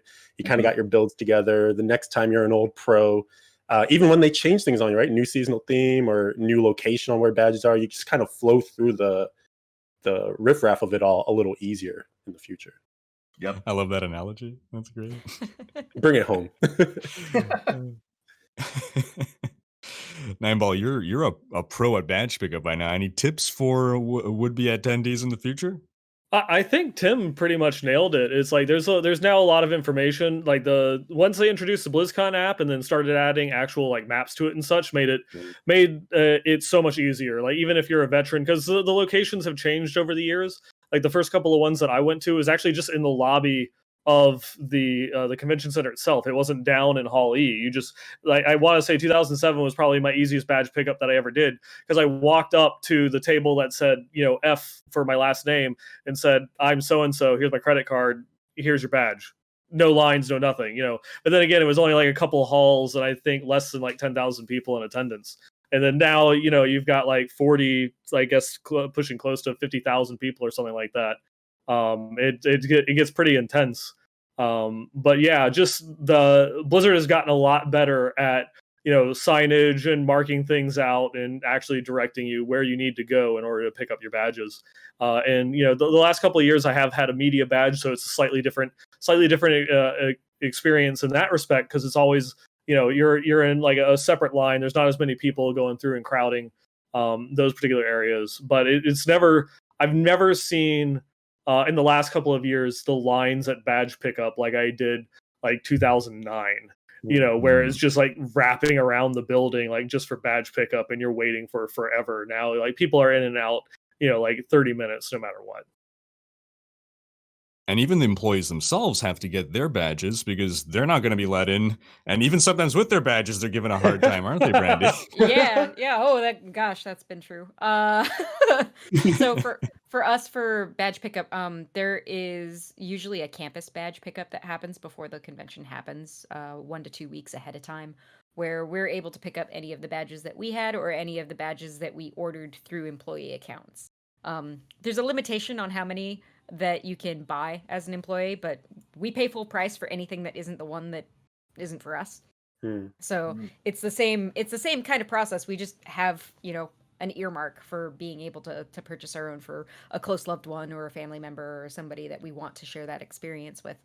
And that whole process happens ahead of time so that we're not clogging up the lines for anybody who is actually attending the event.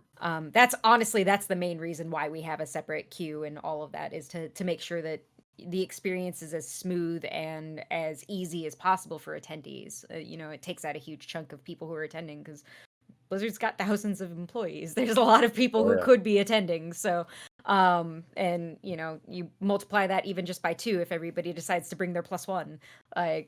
That's a bunch of people that are now no longer in that line, making the process slower for all of you guys. So, so there's a separate process. Sometimes we have the ability to pick up badges for, certain influencers if we know for a fact, like somebody's going to be arriving late Thursday night and won't be able to physically go pick up their badge. We can sometimes make arrangements to pick them up in advance. It's very much like a community manager or PR side of thing, where we have those special allocations based on circumstances. It very much depends on the situation and what's going on. They're all very one-off experiences, but there's a little bit of flexibility there, that's in part to make it as easy as possible for the people we've invited, as much as it is to make it a little easier on those of us who are running around like chickens with their heads cut off. So, All right, so we all got our badges now. That's like one of the last things to stress over is getting the badge. Then you got a bit of the calm before the storm. People can start meeting up with each other. It tends to happen Thursday nights or maybe during the day, depending on how early you arrive, of course, and get your badge. I think we have a picture here, as we have maybe some anecdotes to share about the experience of the pre-BlizzCon but post-badge experience. Leviathan? Yeah, so this, like Tim was mentioning, one of the big things on Thursday is usually Combo for the Storm / World of Podcasts, which is where a lot of the people that have those Blizzard-based podcasts will do a panel. They'll talk about either what they're kind of hyped for, expecting to see at the show, tips to just help people who are first-timers at BlizzCon to get through the experience, and mention how important hand sanitizer and things are to avoid the con crud and whatnot. But it's such a cool experience because it's 100% free. So you don't even need to have a BlizzCon ticket or anything. Like if you just happen to be in the area, or like you traveled but you couldn't quite get the things connected to actually get inside of BlizzCon itself, you can still go to Combo for the Storm on Thursday, which is great to see people. There's a ton of artwork exhibited. It gets raffled away. Dread has won some really cool things in the past through that. Neinball, myself, have been invited to do panels in the past. Eldorian as well from Blizz Pro and things like that. So it's a really cool experience. And on screen right now is Tim, Deanie, myself, Nine, and Jen, who does another podcast as well. So look at that. And then Tim's got some art showing right now. So it's such a amazing experience. It really gets the juice flowing before the con before the storm, literally what it is. Yep. Just amazing. Tim, this picture's from last year, I think. Is that right? I think this might be 2 years ago. Usually I try to pick up artwork for my kids. My son's actually got a really kick-ass Genji That's his favorite like Overwatch character, so we framed it as part of the birthday thing. So I usually try to pick up stuff from Calm Before the Storm because, like Leviathan said, there's a lot of artists out there that are doing just amazing artistic renditions of Blizzard stuff, and they're absolutely amazing. And most of them get raffled off, if not all of them. I've been hooked up with some really cool stuff that I have set off to the side, like my personal things that I'm not giving to the kids or out to the community. But it's an amazing opportunity, and yeah, a lot of people put a lot of effort into it to provide that to additional goers and everything. Wonderful. Also that night, there's the community mixer, right? Yep. Neinball, you want to talk about that a bit as we toss up another visual? Oh, perfect. Look at that. It's me looking at me. Yeah. Look away. Yeah, so, look back. It's me. Yeah. So there's a little thing that Blizzard puts on, pretty much every year. That some people, even if you don't like get the media badge, like Blizzard kind of like recognizes like your contribution to the community and such. And they put together like a little community event. It's usually been on Thursday nights. Last year was actually on Friday. But it's just a small, like kind of like little get together that they invite, people to go through and come out. It is invite only, but it's just a lot of people across all the different creative communities from all of Blizzard's franchises. And that one in particular, I can't remember which year that was from. I think that might have been like 2017. 2017, I think. Yeah. I'm pretty sure it was 2017. Yeah, because that was one of the first times like or I think this was the first time that the mixer was like outside, because normally it was in like one of like the little side rooms in the Hilton, but then they started like really expanding the amount of people that they invited to it, and it was outside of the Sheraton. And we're standing in line. I forget who it was that noticed, but they're kind of like, "Hey, Nine, that's you." And it's like, wait, what? And it's literally like that photo of me is just standing over the check-in, and it's like, then we go through and we walk in, and there's photos of the content creators all throughout the whole thing. And it's just it was such a beautiful experience of kind of like having that acknowledgement that like, Blizzard is actually listening and taking in everything that the content creative community is going through and doing to help them out. And just it was so cool. You're just like walking through, like Leviathan. I think you had a photo like up by one of the like the entree tables. It was like right next to the potatoes, man. You're just like going and walking by, and you always like see a face, like, hey, I know that person, I know her, type thing. It's just a cool experience, and you get to connect with other people, that are, as part of, that community. And it's a lot of ones, just sitting down and sharing stories, talking with people that might be like a World of Warcraft streamer. It's like just, what I catch like your PvP videos or something, it's like what works for you, like what inspired you, and all these different stories going through and doing it. And it also is a lot of time to sit down and like kind of like have some one-on-one chats with developers or people from Blizzard itself, because they're there to go through and mix. And that's, sometimes like, usually like one of the first times to get to see you, Brandy, or some of the other people from the community team and such that are all there. And you just get to just have a little bit of time to relax before like the big festivities of the next day to just like, hey, how's it going? It's like, what are you looking forward to and such. Yeah. And there's the photo of myself, Leviathan, and Mike Morheim. Sometimes you run into a random Mike. Yeah, just so it happens every once in a while. Yeah, that was a surreal moment. I just remember like the fact that he took, the time to just be among, just floating from conversation. I think like Nine and myself were just talking to Andrew or Wyatt or somebody, and we're just kind of like floating there. And then he just kind of waltzes up and is like, hey, how's it going? Super down to earth, just joins in conversation. We got to pick his brain about because I think this was the like big Overwatch. They were talking about like Overwatch esports and things like that. So it was really cool to just see like, the like larger than life, Mike Morheim, the guy who's going to be doing the huge address the next morning, which is right there among us. Surreal. Like, I'm losing my words because it was just, I'm still like remembering it and just how crazy it was to just have such a special occasion come up like that. Mm-hmm. Awesome. Anything from your end, Brandy, about the community mixer? Oh gosh, the community mixer is one of the things that just I always looked forward to every year because like you said, it's one of the first chances I get to actually see everybody once they've flown in because I mean at this point no one can stop me. I get to socialize now, so this is I'm being paid for this. I'm here to socialize. So it is actually one of my favorite times of year because it's there are certain things that I do have to continue to make sure are going on, make sure that, people aren't being stopped by the door because for whatever reason there's a misspelling in their name and their ID doesn't match up what's on the guest list or, there are things like that that I have to maintain and keep track of and make sure everything keeps going.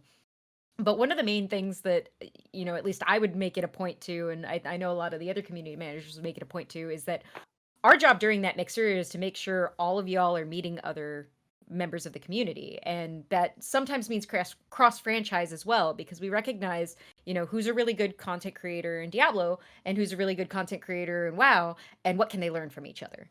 So there's a certain amount of that takes place as well where we're all kind of networking amongst ourselves as community managers, amongst the other influencers, amongst the other key people who are in our community, and making sure that you all get opportunities to learn and grow and continue to develop what you're doing because we want to see you succeed. So the mixer is one part celebrating what y'all have done and one part here's some more opportunity.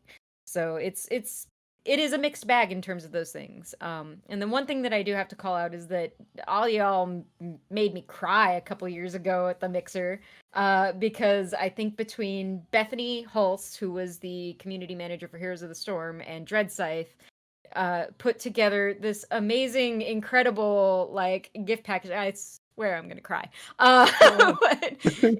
You all put together this amazing, just presentation and speech and everything that reflected the time that I had been in the community, and I was not expecting it. And I really went from a point where I was struggling with a lot of stuff from personal life at that time. And just things that were unrelated to work. It happened to come at such a perfect time. And it was so meaningful to me. And I had never expected that I would get a chance at a community mixer to get the appreciation that I had made it such a point to make sure that I was giving everybody that we invited to it year over year over year. So I want you all to know that, that meant a lot to me, between the video and the painting, which, by the way, is right there. I just haven't hung it yet. It's going to go on this wall behind me, which I could tilt my camera up, but my sword is hanging in this room for the first time ever. Because I never had a place to hang it in California, and I never had a place to hang it at Blizzard Campus because I kept moving desks so often. So I never had it hung in the office. So this is the first time that I've ever had it on display. So it's going to go here with a lot of the other stuff that I've gotten from the community over time. You'll see some of you are familiar with Leah Stevo, who the first year she attended, she came as a Reaper Malthael crossbreed cosplay. And all that stuff is over here too, and it's just this is my corner of remembering Diablo, and paying the respect that you all have paid me over the years. So that means a lot to me. That's amazing. Yeah, and props to props to Dread again for he was really the catalyst behind just getting so many of the community to do their parts to. And we all want, and the thing was it wasn't like he was pulling teeth or anything like that, right? It was an outpouring of passion because of what you had given us. We wanted to give it back, and it's this sort of continuous circle of just appreciation goes both ways, and we can't say enough. It was an honor to do that and to honor you that way. So yeah, definitely. I had to re-record mine constantly because I was friggin' bawling. Honestly, there were so many emotional ties to the thank yous and everything. I could spend a whole hour on a soapbox of thank yous to people on this podcast, honestly. And it Amen. like Leviathan, it was an honor was an absolute honor to say thank you.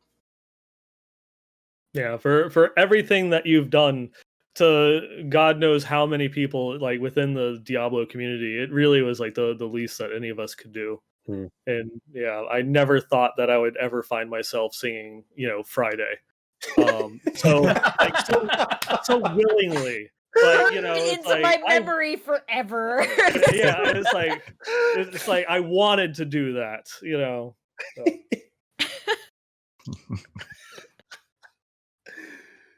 Perfect. All right. Well, nice feels trip there. Now that everyone's eyes are misty. Yeah, I know, right? Yeah. Queuing up on Friday for BlizzCon, right? But what's that like? The experience of I don't know how many hours. How early do people start queuing up? Lord have mercy. How early does On Neinball the wake day. you up to go to IHOP? Every year he wants his friggin' pumpkin soup or whatever it is, and he's like, "Come on, Potato man." Soup. Sorry, potato soup. Potato soup. Come on. Pumpkin soup. What? I don't know, man. This starts with the P. Come on. But in all honesty, it's the best. I always hate waking up that early. It's usually like 5 a.m. that we're kind of dragging ourselves out of bed. And think about what we just discussed, the community night and such. You're not going to bed really early from that. So usually it's a short turnaround. So all of your best friends that you haven't seen in a year, you're your first night together and you have an open bar. So imagine what the next morning is. Oh my God. Yeah. So getting the pancakes and the eggs and the potato soup in you is actually really great because though jumping ahead a little bit, once the BlizzCon train, the actual day one BlizzCon gets rolling, you barely stop for anything. You're going from opening ceremony to panel to news presser to panel, and it's like, wait, when do I fit in eating? So honestly, a word to the wise is try to get, even if you have to wake up at the butt crack of dawn because Neinballs text you a million times, get that food in you because it may be like your last meal before everything goes crazy. This is one that I know that the experience has changed dramatically over the years. And even from my like very first BlizzCon, it was getting up super early to go through and get that good spot in line, and going, I think we had gotten up at that time. This was like just me and my girlfriend at the time, and we had gotten up at like 6 and got over to the convention center at 7, and it already had started wrapping around past the arena, over onto the street, and like it was packed. And like I mentioned previously, like this is one of the smaller BlizzCons. Now it's just absolutely crazy to go through and get in there. But they've gotten a little bit better at line management, and that is one I will go through and say that God thank the media pass. Because that one, although like last year was difficult, even with the media passes, because like no one that was like managing the lines knew anything about where anybody went to. You were being told go to this entrance. No, you can't bring electronic devices in here. But on media, this is for work. No exceptions. Well, where's the media check-in? Oh, that's on the other side of the building. And then you go back to where you originally were, and then it's like, oh, maybe you could check that door like 10 feet away from where I'm standing. From when I talked to you like an hour ago. And so. This is the part where Neinball becomes one of the workers of BlizzCon as well. Just like, I know you're supposed to go over here. Like, it's craziness. I've had people like roll up on like say, hey, I know like a secret area.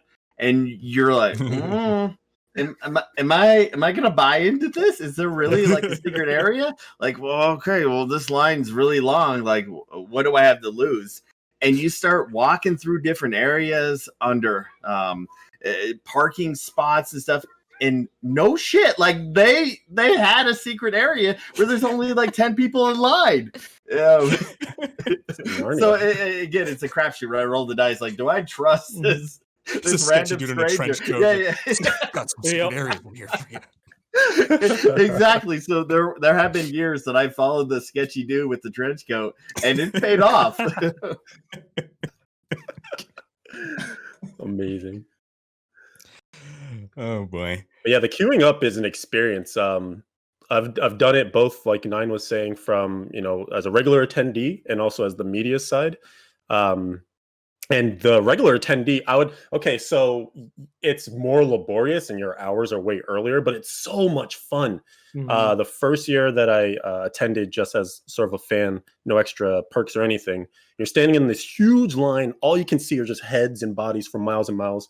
People bring like blow up beach volleyballs and they're tossing stuff around, and people are making like coffee runs and saving spots in line. And it is an experience all unto itself. And when the doors finally open and you kind of have the rush, that's a whole nother thing too. So, it's definitely a pain point because you do have to wait. And again, California can be pretty hot. So you're in the hot sun there waiting. But man, that's another one of those good anxiety moments of, oh my gosh, it's almost time. It's almost time. It's interesting because I've had very different experiences both as an attendee and as an employee. Like the first year that I attended as a fan, I colloquially within the community became known as the sign girl that year because I had made a bunch of these little like poster card sign boards that I hung around my neck, and they all said different things. Like one was for the Horde, and one was like I less than 3 ANX, who was my favorite community manager at the time because he was doing a lot for Paladins. And I did one for that was Neinball is my hero because she is. Turns out, by the way, if you aren't familiar, she was actually one of the community managers for Shadowbane, which was the first MMO I ever played. So I didn't even know that I had this connection with her for a long time, but like it turns out that her writing called to me for that reason, and she was one of the like kind of inspirations as to why I got into community management. So like I had all these different signboards that I kept flipping over throughout the course of the con, and that was my convention conversation starter. So we were standing in line waiting to get into the convention center, and I had all these things, and I had like the For the Horde, and we kept starting For the Horde, For the Alliance chants back and forth, and it was great. It's it's the Blizzard version of the Wave. It really is. It totally is. So there's that experience, and then there's the experience as an employee where it's like, cool, doors open at 8, I have to be there at 7. Like, I need to be on the show floor, I need to be up into the control room, like all these places that you guys have never seen, but honestly, they're quite boring, don't worry about it. It's like a row of computers. It's a row of computers in a room, and so like our control centers are just places where we're going to do our social medias or our blog pushes or any of those kinds of things behind the scenes. And that's kind of what we're struggling to get on the floor to make sure that we're there in time. We have our own TVs up with the broadcast on them so that we can time releases of our digital stuff at the same time that it's happening in real time. And so there's just a lot of like being in the right place before everything starts happening. And one of the things I took upon myself the last few years that I was involved with it was I was the coffee girl. So I would go down to the Coffee Bean or to Starbucks, whichever I had access to. And I would just come in tow with a whole bunch of coffee and all the mixers and everything that I needed to make sure I'm like, because I know I'm not awake and I know everybody else is looking for this right now. So this way nobody had to leave the control room or anything. And it was just, it was something I could expense, and I took the extra time to go and do it. And everybody pitched in their own way. Some people brought snacks, some people brought donuts. Like everybody has their part that they play to make sure that everything runs smoothly behind the scenes as much as possible. And that was my part. So kudos to whoever's going to do coffee next year because I won't be there. So the torch passes on. Yep. Awesome. And the queuing, of course, and it's all in the interest of being first in order to get there and get the best seats on the main stage for all the big reveals, the opening ceremonies, and then those first announcements, right? So that's when all the important reveals happen, and you want to try to get as good a view as possible and not some 50 meters away behind a pillar. And we got some wonderful people here who take the time and effort to like really get there before everyone and reserve seats for some of the rest of us. Big kudos to Neinball, Leviathan, maybe Tim as well. I'm sorry if you do know. I know Dreadscythe as well. Yeah. Reserving those seats, and the energy's building up, right? And we're waiting, and it's still like an hour, I think, before the opening ceremony starts, if I remember correctly. But just the energy and anticipation and the building up, because it's all been leading to this entire, endeavor on both sides, I imagine, as well. I'd imagine it's a lot more nerve-wracking for the boys and gals in blue. But yeah, what's going through your mind at that time, Brandy? So I know for me, yes, last year was the first time that I ever got to sit with you all. True. That was that really like cool. Normally I'm the one who is up in the control center and I'm pushing blogs and social media and all those things. And this was I last year in particular was a moment I'd been waiting for a really long time, because I knew when D4 was coming. Obviously, I couldn't talk about it, but I knew when it was coming. And so it was one of those things where it was like, you're like, I know my year is coming. I know it's coming. Like, it's going to be an amazing moment when it gets there. I was one of the few people who had stuck throughout that entire thing on the community side. So, like, I had been there from the launch of Reaper of Souls all the way up through the announcement of D4. And the entire team around me had changed in that time. Like, there was not a single person left that I had started working with that was still there in that capacity.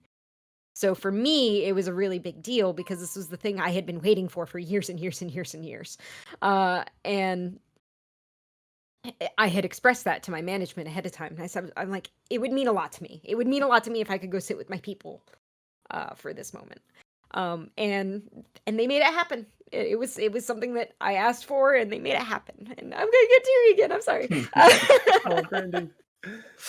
For those it's just of you going to who don't happen know, more the longer we go. it really is. So for those of you who don't know me very well, I am a very emotional person. So like I tend to wear my heart on my sleeve a lot of the time. And it was just so important that I got a chance to see, see the reaction that I knew was coming from all of you up close and personal. And when I expressed this to my management, they made it a point to pass it on to the development team, some of whom were people I had worked with for years and some of whom were not. Because, as you all know, like Wyatt had moved on to Immortal, and other members of the team had moved on to others, or maybe to other companies and things like that. So they made it known to that team, and the dev team made it a point to include me as well, and made sure I got a dev shirt and a dev jacket and all of those things. Those are things I had never had before that year. But I had been so integral in making sure that all their blogs were on time, all their assets were in line, everything, every piece that could possibly be in place needed to be in place, and this had to be perfect because, my God, I've been waiting 8 years for this. So,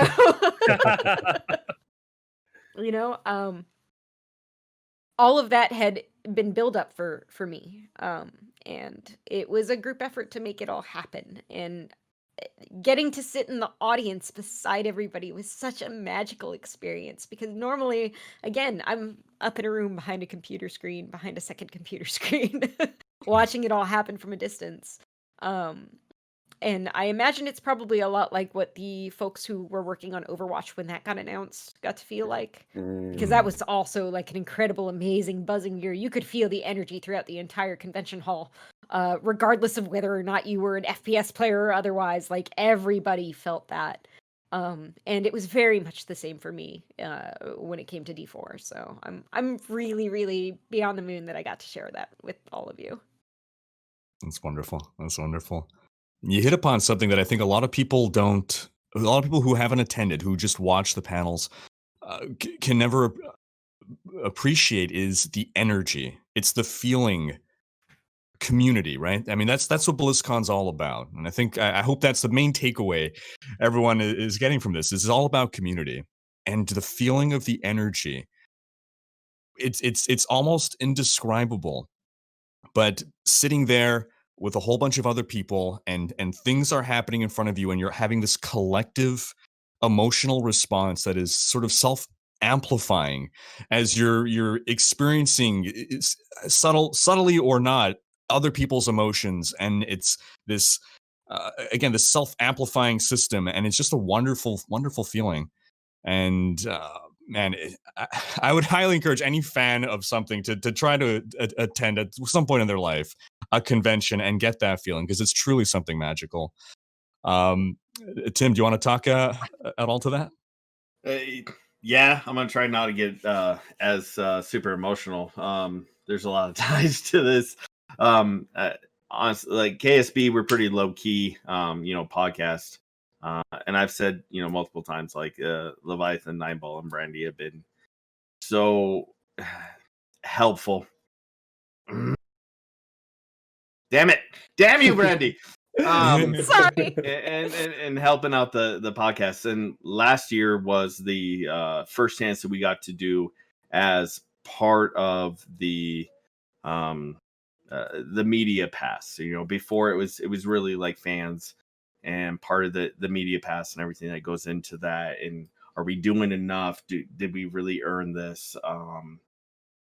What can we do to make sure that we're helping everybody out? And really, Diablo 4, the announcement to be a part of that as media with everybody involved, and just the raw emotions that came across, and living that with friends and part of the community and part of our listeners and everybody all together. Man, it was huge. Like you said, Rhykker, like if you can get to that point of being able to experience that with whatever your hobby is, regardless of it being part of Blizzard or something altogether, it's massive, right? There's it touches the soul, honestly. Like you get a feeling for it, and you can experience that with a lot of other people that feel the same way as you, and that coming together as a community and that emotional ties with it. It's huge. It's massive. And it's hard to experience that with anything else outside of that. And a coming together of what BlizzCon is, and whether it be last year it was Diablo 4, but like you said, Brandy, with Overwatch, it was a big thing too. And Blizzard has put together a system and a process that helps facilitate that and those emotions to bring together a lot of people on things that they love and that they can be a part of, and all the people that can associate with that. It's hard to do that with anything else, and it feels great experiencing that with friends, experience that with people that you may have only see once a year. It's massive, and it does have a lingering effect on you, and it's absolutely amazing. And if you get a chance to participate in that, take advantage of it, because you will be changed forever. And it will stick with you, and you'll be forever changed in a positive manner. And something that all three of you keyed in on, which I think bears repeating, is, like some years it'll be your year. Like last year was the Diablo year, and it was so immense. Like all of us could feel the anticipation and hype for that, just because it's super near and dear to us. But even in past years, like Rhykker is kind of mentioning, this sort of self-affirming and like crowd swept inertia of getting into just those opening ceremony moments. Like I can tell you how many times I've watched Neinball react to a World of Warcraft opening Sylvanas, right? Sylvanas, yeah, just popping off, and like I don't play that game, and I'm not as familiar with the lore, but I'm like,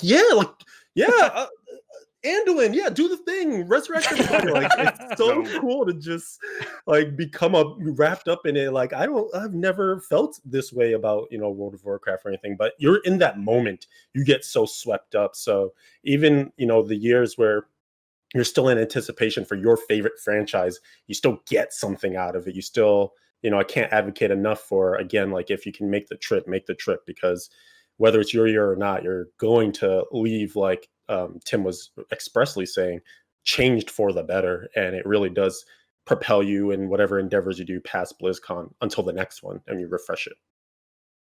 That's such a great point. Yeah, like Metzen comes out and he's like, "For the Horde," and I'm like, "Yes, I also like orcs. Yes, video games." Oh gosh. I believe we have an image that we wanted to share here. And oh, look at that one. Okay. Ooh. Wow, that's a couple people we recognize. Who are those sexy Ew. people? Yeah. So sexy. Oh gosh. So like just a little bit of background behind this. This was a year that so that we knew in terms of Diablo that we weren't going to have a lot.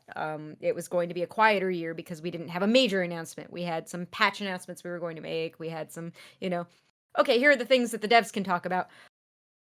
What the hell else are we going to do with our time? So we wanted to find a way to make sure that it was still engaging and meaningful and looped in the community in a meaningful way. And so one of the things that I advocated for and pitched was, let's do some more community-oriented panels this year. Let's get members of our community on stage, have them talk about their experiences, have them talk about what makes BlizzCon special or what makes Diablo special or what makes, what does this. And so it kind of became a year where a lot of us as community managers also became producers for the event, and this was one of the years where I was very heavily a producer for the event. I did lots of behind the stage work. I did lots of coordinating stuff. I got Geek and Sundry involved. Yeah. I had all of those panels to do. I escorted the cast of Critical Role around. There was a whole bunch of that's where a lot of all of those relationships got built for me, was in this year that where Diablo was a little quieter, but it was really more about the community. And this was absolutely the best part of the whole weekend for me, was getting the chance to bring you all on stage and being like, cool, here you go, talk to everybody else, do it. Y'all are what represent what our community is. So let's talk to them about what that means. Let's talk to them about what that's like. And it was, when I pitched it, it was one of those things where the event producer for BlizzCon at the time was like, well, so who do you want to have to host this? And I was like, honestly, I don't know, because I really just want all of my content creators to have a chance to talk. Well, why don't you do it? And I was like, I guess. I got asked to do it, and I was like, okay, sure, I will go ahead and do this. And again, for those of you who don't know, I have a background in terms of experience I come from a theater background. That's what I went to college for originally. That's what I did all throughout high school. I moved to California because I wanted to get into voice acting. All of that, performance is a very big part of my hobbyist side of things that maybe I don't necessarily show as much when I'm doing my career of being a community manager. Mm-hmm. And so this was an opportunity for me to get to flex both muscles at the same time, and that's so rare and such a gift to be able to do. That jumped at the opportunity, and it led to more. I started hosting additional panels as the years went on, and last year I was the voice of BlizzCon, which is really weird still. Cool. So cool. Which, hey, Blizzard, call me. I'll do it again. Just let me know. I had fun. I'll do it again. Oh, wonderful. This panel was amazing, I have to say. Easily top 3 memories for me from any of the BlizzCons I've attended. From this panel, I'd say it's life-changing. I had people that I had lost contact with from high school, elementary school reach out to me because they're I grew up with other gamers and stuff too. Mm-hmm. Friends I played Pokemon and things with, and they're fans of video games. So BlizzCon is such a big deal. Pretty much everyone in the gaming world is going to watch or have some relation to it. And they saw me on stage. Were like, "Wait, aren't you the kid I played Pokemon Blue with back in 3rd grade and stuff?" Wow, we haven't talked in ages. It was just mind blowing, the outreach, and it was just so. Thank you so much for that opportunity. It was unbelievable to be an actual part of BlizzCon, part of the programming of BlizzCon. It's such a cool, unique opportunity. I don't think anything will reach that again. Or, I hope. But it was just such a unique experience. And to offer some descriptive audio here, we're looking at an image of a bunch of us on stage from left to right. We've got Brandy, myself, Rhykker. We've got Leviathan, BigDaddy Den, and Lynxaria. This was BlizzCon 2017. Where, it was a community panel where Brandy hosted and asked us a bunch of questions as content creators. And I swear it was this surreal experience because I grew up a Blizzard fan. If I could go back in time and talk to 12-year-old me and tell me, one day in the future you're going to be up on stage at BlizzCon, I would have never believed future me. And yeah, huge thanks to to Brandy for this and all the opportunity that she's extended to myself and all of us. I mean, she's been so critical behind everything, and so there's post day one. We've had all the announcements. We've had all the panels. Of course, after that initial, opening ceremony excitement, that's when all the big reveals happen, and then there's the panels throughout the day. It's a little bit more relaxed after that, but then it's more about, okay, what panels do I want to see? What do I have time for? Depending on how many franchises you're interested in, sometimes you got to see you rush from one hall to the other, and there's all the crowd, and you're seeing everyone in cosplay, and it's all very exciting, especially for your first time. My first time, it was this entire spectacle of everything, and then on subsequent times, it became more and more about the community. And then we got that post day one hangout. What are we doing, Neinball? So yeah, it's like, because the whole day itself between like the announcements and the panels is honestly kind of a blur.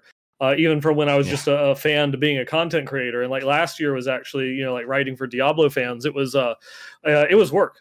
Like that one was work. I was going and watching a panel, scribbling down notes, and then immediately going and like trying to transcribe it and get everything uploaded to the website in short order. And then now it's time for the next panel that I've got to go to, and then repeat the whole process. But it definitely is that post day one is kind of a decompressor. We finally have the chance to sit down without running between panels or catching like esports events or other things like that, to just sit down and like geek out about the things that had been announced. Actually getting to like go and share ideas. Is like, how many times do you play the demo, or what did you find? Things like that. Just get a bite to eat, a couple of drinks. You don't go too heavy on day one, because there's still day two. But Jolly Rancher vodka, it does things to you. But it's definitely pro Marriott, another like travel trip for BlizzCon. Everyone talks about the Hilton, but you can't do anything at the Hilton. It's just a wall of people and a DJ playing stuff that you don't want to listen to. So over the years, just to pipe in on that, I mean now, because it used to be that the Hilton was definitely the place you went to go and hang out and mingle and meet everybody. Yes. And then the DJ happened. Yes. And we all hated it. I don't know a single person that likes it. I don't, and that's the thing. Like, they keep asking this guy to come back, and I don't know who's asking him to do it. I don't know if it's the Hilton. I don't know if he just shows up. It's one person. One person. But yeah, it definitely is one of those ones where the history has always been the Hilton. That's where you go. But I think people are just like holding on to it because that was, tradition. But hell, I'm out here to spend time with my people. I want to actually be able to hear what it is that they have to say, talk with them about everything that we just went through, all the awesome stuff that just happened. And so we've slowly been, like, honestly, probably like the last 3, mostly like the last 2 years, going over to the Marriott, just because it's still packed, like it's crowded, but there's no DJ, and so you actually have a little bit more space or opportunity to like sit down and talk and chat with people. And now you also are able to like have some of those conversations with the developers and stuff like that, because at the community mixer they can't say anything because it's on a Thursday. They haven't made the announcements yet. It was actually like kind of contrasted a little bit. The community mixer last year, even though it was like it kind of ate into that Friday activities, almost like we planned it. Almost like we planned it. You can actually talk with them about the stuff, that went on, and made a little bit more meaningful conversations. But it is It's really cool, then especially for some of those people that like they show up Thursday and they're kind of jet lagged, so they can't come out that night. Now is like your first chance to just kind of relax and meet up and get connections with just like the last few people that you might have missed before. Well said. Well said. Anything to add to that, Tim? No, Neinball hit on it pretty well. You did, where right? it's now you get to meet up with everybody, especially if you're coming in late, and with the big announcements you actually get to meet with people that help design that. So a lot of your assumptions, right, as a player, where you're like, okay, Blizzard did this because of this. Thing with assumptions is they're usually wrong. They're not correct. But now you can actually talk to people and say, okay, why'd you do this? Like, hey, this announcement, like, I thought you were gonna maybe go this route. Why not? And I found with Blizzard employees, they are so passionate with the work that they're doing, and they are more than willing to have a conversation with just an average Joe about why and what. And you can have a long hour conversation where you maybe plan like 10 minutes, but they feel so passionate with what they're doing and why they're doing it and how they're doing it. They'll talk your ears off as long as you're willing to listen. And what you thought is completely wrong, right? You get a whole nother perspective on what's going on, why it's happening, and it's absolutely just amazing. And it doesn't matter if you're a content creator, if you're a prolific podcaster, Twitch streamer, again, right? KSB, we're pretty low key as casters, and it didn't matter to anybody, right? And you would have other people. You would start seeing the crowd grow around people as they started talking about what they were doing, why they were doing it, and there'd be questions asked from just average players, right? And the Blizzard employee would be just more than willing to answer that question and go into depth on exactly what they were doing, why they were thinking it. And it just opened up a whole nother avenue of what was going on and what you were thinking about the game. And it was just, it's a huge and just wonderful experience of that.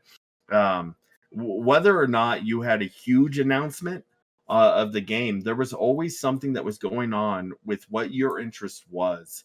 And if you wanted to talk about something else, again, they were willing to talk about that, or they would refer you to somebody. And a lot of times talking to somebody, they'd be like, oh, you know what? I didn't really work on that. However, I know somebody that did.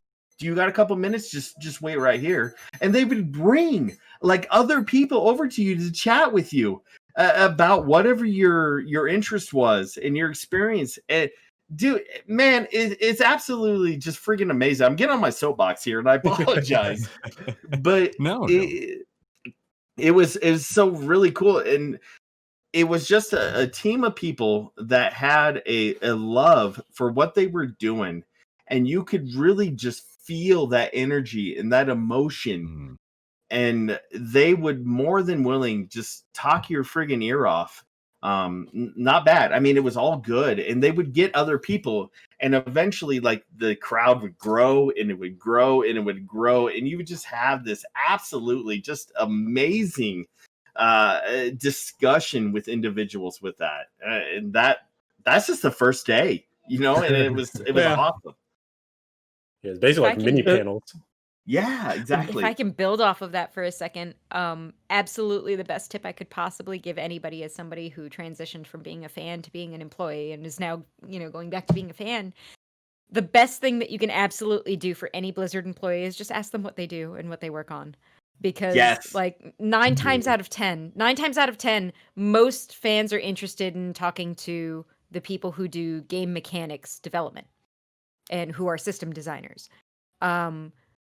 And I feel like that is such a waste for all of the other talented people who work at Blizzard, because the artists have so much to say, the engineers have so much to say, the IT people have so much to say, The people who work in marketing have so much to say. The people who work in events have so much to say. The people who work in events are the reason BlizzCon's a thing. So if you love BlizzCon, you should absolutely ask them how their weekend is going and if they need anything, because they probably do. But like, I touched on this earlier, that BlizzCon is kind of like the singular event that sort of fuels Blizzard employees for the rest of the year, because, I mean, we live in a world where there's a lot of negativity on the internet, you know, and that is, people are 9 times out of 10 going to voice what they don't like as opposed to what they do. BlizzCon is the exact opposite experience. BlizzCon is the one time of the year where they get to hear all the things that players love. And it is the biggest gift that you can possibly give, is letting everybody that you come across that's a Blizzard employee know what it is that you love, because that's what they're here to celebrate with you. So if there's anything that you want to express, do it at BlizzCon, because it's not just going to make your BlizzCon. It's not just going to make your experience as, I got a chance to have this discussion with a dev and it was amazing. It's going to make theirs too, and it's going to stick with them the whole year. So take advantage of that and make that a great memory. That's yeah, 100%. Yeah, it's like to build off of that. One of the things I've noticed over the years, like, they're waiting to answer questions. You know, there's so much they want to talk about. They're waiting for you to ask them something. Yeah, I think that's a super strong point. You know, one of the things I think we've kind of like meta preached in this episode is like having that schedule, and the fact that you're running around from thing to thing. I would almost say build in, as weird as it's going to sound, the opportunity for spontaneity, for the ability to just like pop into a panel that you didn't think you were necessarily going to go to, or like a conversation that you didn't think, you know, oh, I have to meet this person or this person, because like Brandy and everyone is really saying, you'll never know when you come across that like special moment that wasn't on your schedule, or those conversations that, you know, you just happen into, and they evolve and blossom. Like Tim said, they grow and grow. So yeah, there's so many moments from past BlizzCons where I'm just like, wow, I'm really glad I got to meet Adam, who designed the set dungeons, and talk to me about it for an hour, because I didn't, you know, plan for that. I just happened to be on the side of the stage. He walked over, we started a convo. Yeah, definitely. And it's not always just your like Brandy said, just the designers and type stuff. Like I've been able to hang out with Tiffany Watt. Tiffany? Yeah, you know, she's absolutely an amazing person.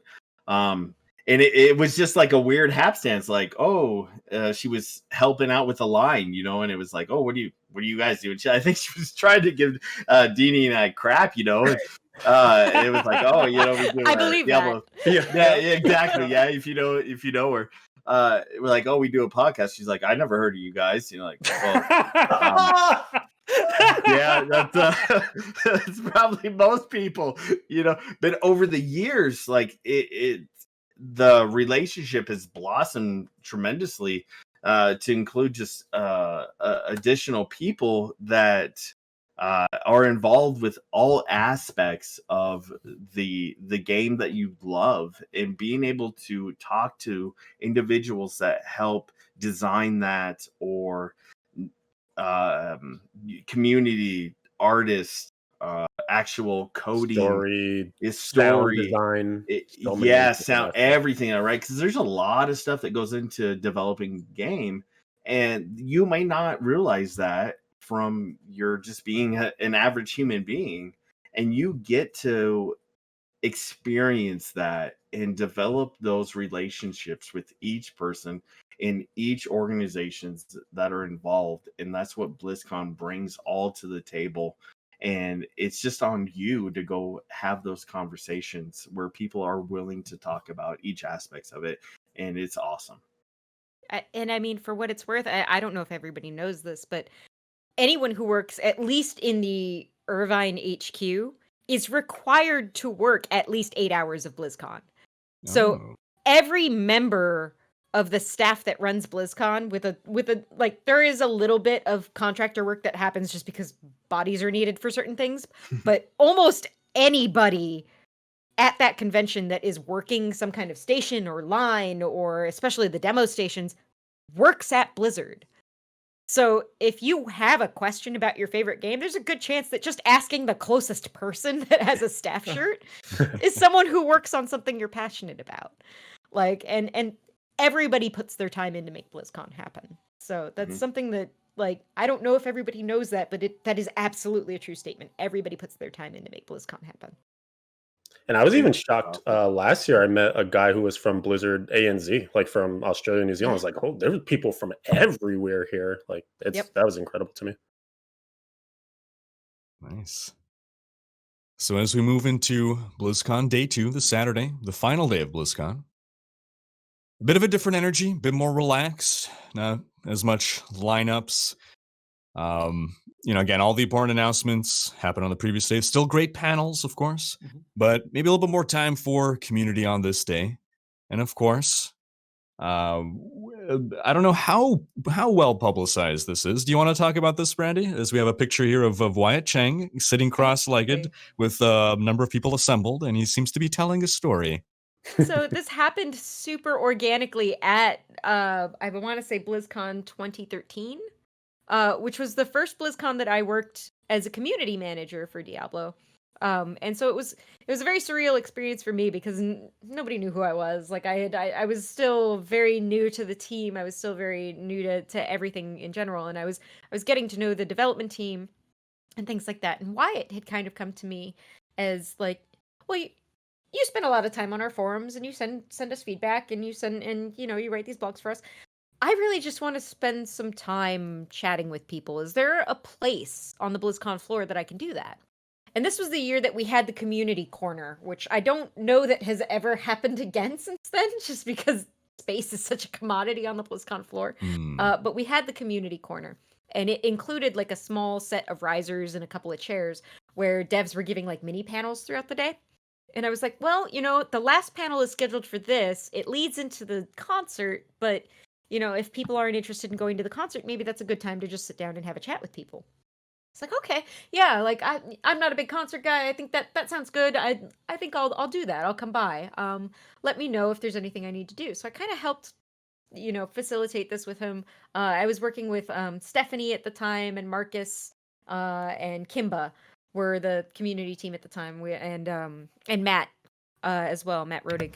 And we all just kind of came together to make this happen. And what I watched happen organically was Wyatt sit down and start kind of chatting to maybe a couple of people. I know Archon was there. Nine, I think you were there. It was a very small handful of people who were in the community at the time. And the crowd just slowly kept growing. And as more people kind of started like, oh, there's something interesting going on here. There's stories being told. I want to listen in on this. There's a crowd. Yeah, there's a crowd. Like it was a crowd started growing and got more organic, and Wyatt got comfortable, and so everybody else got comfortable. And so you see all these different players and members of the community who are like curled up like it is story time at a library, listening to Wyatt tell his stories about designing the game. And I tweeted it out. I was like, apparently it's story time with Wyatt. That's a thing now.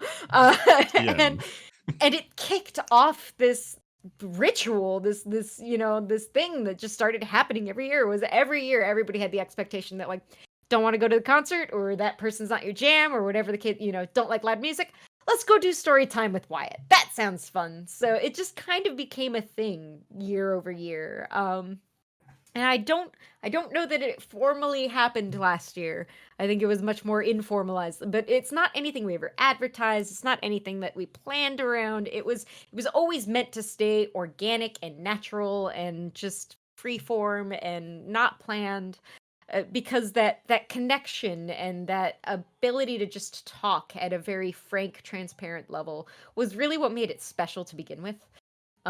So it always felt wrong to try to schedule it out or put it on a proper stage or anything like that. It was just like, why don't we just quietly pass around that around this time, Wyatt will be available, and whoever can make it can make it. But it was always meant to be that way, where this is not an official thing that we're doing. This is just an opportunity for Wyatt to be Wyatt. And to sit around and chat with people and, maybe pass the torch a little bit onward as he moves on to other things. So it was just this completely organic thing that happened by happenstance and that just grew into a tradition. And I think that's one of the things that really makes BlizzCon compelling and sticks with you in your heart, is that there's a lot of those things that build over time. They're like, oh, this happened once and it was great. Let's keep doing that. That's awesome. Let's build on that. So, and that was one of my favorite things that happened. And I hope to continue seeing that kind of thing year over year, because it was just so special. Absolutely. That rapidly became one of my favorite parts of BlizzCon. Story time with Wyatt. He's such a delightful, wonderful human being. He's so sincere. Just love hearing all of his stories. He exudes such a warm energy. Such a great guy. Such a great guy.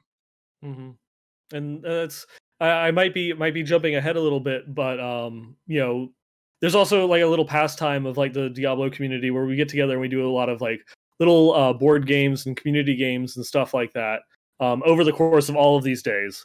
And Wyatt was actually one of the instigators behind that. And I think it was 2016 because he introduced us to like One Night Ultimate Werewolf. And so we had spent like that Saturday night, or I think it was actually the Friday night, like just in a hotel room with like 15 of us, like just like random people from all these different like little groups and stuff like that, playing like One Night Ultimate Werewolf. And then it became a thing of us playing, that game almost every year at BlizzCon. And there was one year that I had forgotten the set like back in the hotel room. And we were playing the game on business cards. we had written out the roles, like the different members of the game and stuff like that on business cards, and we were just like shuffling around business cards in order to go through and play the game. Like it was just there's so many like little things that he's inspired, in our group, in the community itself. You can all just trace back to Wyatt. Yeah, he was one of the ones that made recommendations for escape rooms in the area. He was one of the ones who first organized kind of like a smaller gathering for food after BlizzCon, and like we've taken on Roscoe's? Roscoe's Chicken and Waffles. Like whether we go with him or without, like there are all these new traditions that started up. Like Wyatt is such a huge driving force behind the glue of the community.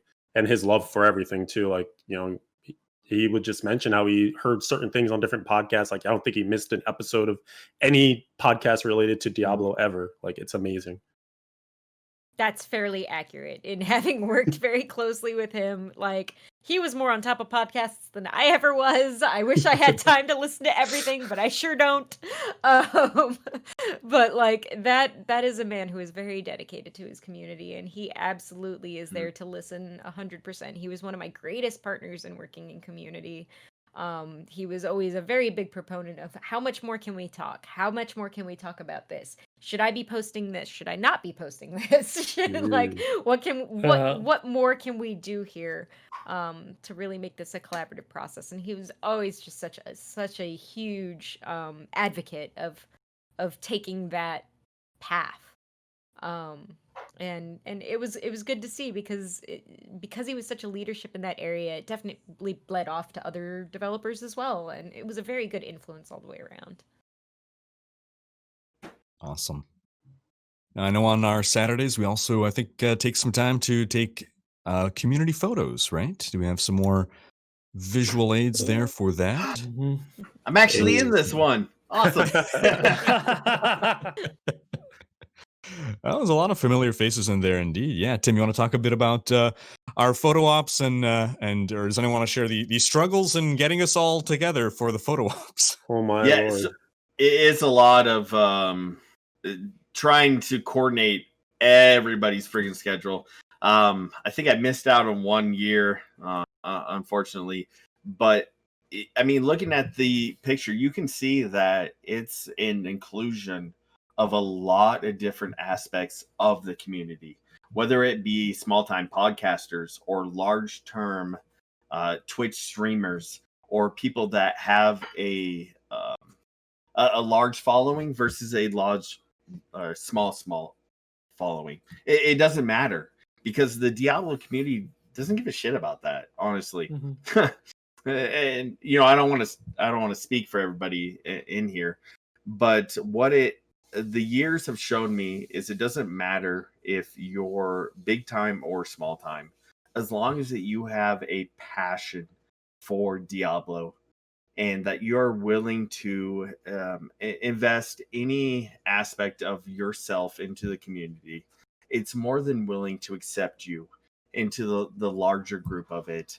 And a lot of the pictures will emphasize that of who's involved. And you'll have to go across multiple years to see that. Some of it's particularly just the podcasters or just the streamers, and that's 1 year every other year type of thing. But again, it's more trying to coordinate everybody's activities and what they're doing during BlizzCon.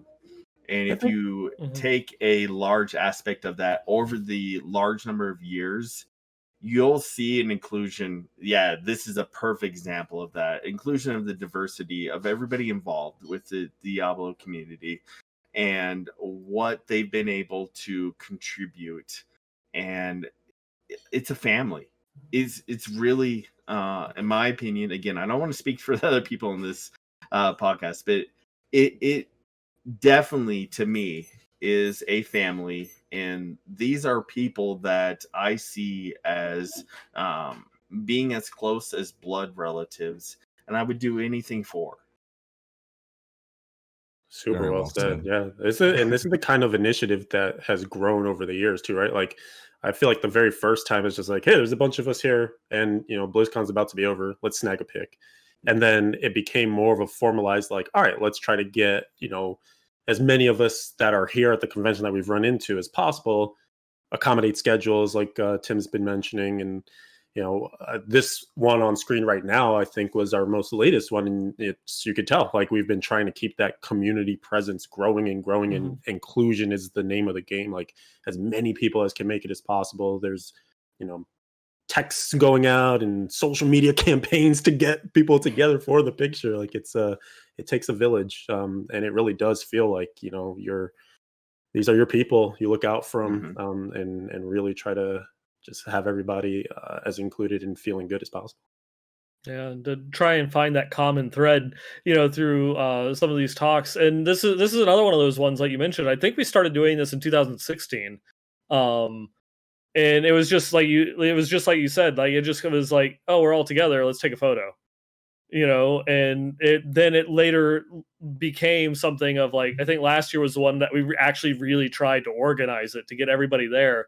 And a key thing in all of these photos is not everybody's a content creator. So a lot of the people that you see in those photos are actually just community members. They're fans of the show or they're fans of the streamers. And it's like when we're going through and we're getting together, they shuffle off to the side. It's like, oh, okay. Like the podcasters or whatever are going through and taking their photo, and it was like, no, come here, get in here. It's like, come on. It's like you're part of this. You might not be the one behind the camera, but you are part of this shared experience about being like a content creator and just being a part of the Diablo community. Like you're here at BlizzCon. You just come on, just jump in. And it's been something that I've always been a big advocate for, is just like that inclusion. The more people that you can go through and bring into an experience, the more it's going to enrich it for everybody involved. And so, it's always one of the things that I've always been big on is just, it's like, no, it's like, what are you, someone comes up and is like, oh, hey, I'm a fan of your show. And we go through and we chat for a little bit, and it's just like, well, the next panel's going through and starting. You want to go watch it? So it's just always going through and getting them to go through. Like, I think Steven, you had mentioned earlier, like Knight. I believe he is actually in every single one of these videos as well. And he was just one of those people that was just like a fan of the podcast when we were going through and doing it together, and just kind of connected. And it was just like, well, come on, you're part of the team now.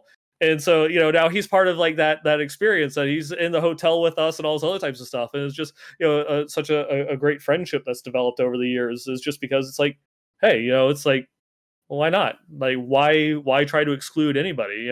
Everybody should be able to get the chance to be included in this magical experience. Absolutely. I mean, the reality is we the content creators don't exist without the community. Mhm. So, Correct. Mhm. Yeah. and Mhm. special shout out to a man whose name has come up multiple times throughout the stream, and I believe he's been the tallest person in every photo so far. Dread Scythe, glad that we get to see Yeah. the man who we've spoken about a lot today. Yeah, and I guess that leads us to later on the post BlizzCon night where we start getting together for some community games. And I have a vivid memory from last BlizzCon.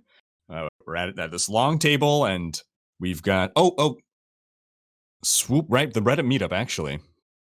Yes, we'll put a pin in that. There's the Reddit meetup as well that happens. I'm a massive Reddit lurker, and a lot of people don't know that about me. I'm on our Diablo at least 50 times a day checking for new I know stuff. that about you because I see you. Nice. Yeah. Eyes So on that's stuff. We see Thunderclaw, I believe.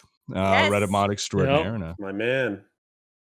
Laying down there right in front. This is one of the few that I actually managed to make it to because I'm actually in this picture. yes. I don't always make it to the group pictures just because I'm puttering about everywhere organizing everything. So most of the time I don't get to make these things. But this was one where I was like, oh, I happen to be working the Dark Moon Fair and this is happening right now. Okay, cool. I can go tuck into this for a minute. Convenient. Yes. Gosh, the folks that we have over on Reddit in the Diablo community are incredible. I just want to put that out there right now. They Mhm. are so incredibly proactive. They are moderating Reddit at the same time that they're watching Oh, yeah. panels and live threading about it and delivering news, and they're so professional to work with. They're amazingly genuine, friendly people. I love our Reddit moderators so much. I bleed orange, manganese. Yeah. Yeah, Mhm. Menengi's my Okay. I want to give a special shout out to him because he usually gives me the best hug. SVR's been trying to compete with them, but I usually get the best hug from Menengi's. So bring your A game. Oh, Tim. Yeah, hey Tim, listen, you give me some good hugs too. I'm just saying that it's stiff competition out there. Damn. I I'm gotta just step it sitting up. here. I'm just sitting here. Don't mind me. Well, Nine, you're in like a whole different. You know how like we put Final Fantasy Tactics and like a It is okay. Backtracking. Okay. All right. You comparing me to tactics. All right, fine. That's you You buttered get me a up free enough pass on that now. one. Yeah. All right. So yeah, I was getting a little ahead of myself, but on to the community night games, right? So I had this distinct memory from last BlizzCon. We're at this long table. Tim is to my left. And what are we playing, Tim? What insane thing did the community come up with? Cards Against the Diablo community. Cards Against Humanity, basically, with a Diablo spin on it. I don't know if I want to call SVR out on this. Oh, do it. Definitely call SBR out on this. Man, so this goes back to just KSB being small time, honestly. And being on camera, like this is actually freaking me out a little bit from the beginning because we don't do a lot of camera stuff, right? I don't even know how many people that listen to this actually are aware of KSB, but we don't do a lot of video stuff. We don't do a lot of streaming. It's strictly off camera, just voice. This wonderful angelic voice of myself and the great Dayntee. But so I got an invite from Dread, right? We've been involved in the community for a number of years, again, low key style. So roll up to the table to start playing the game, right? Here's the invite. Here's what you're doing. And I knew SVR is. Most people do that are involved in the Diablo community. And I'm like, oh, okay, yeah, I know who he is. So I kind of stroll up all Tim style. And he turns to me and says, hey, buddy, this is a reserved event for the Diablo community.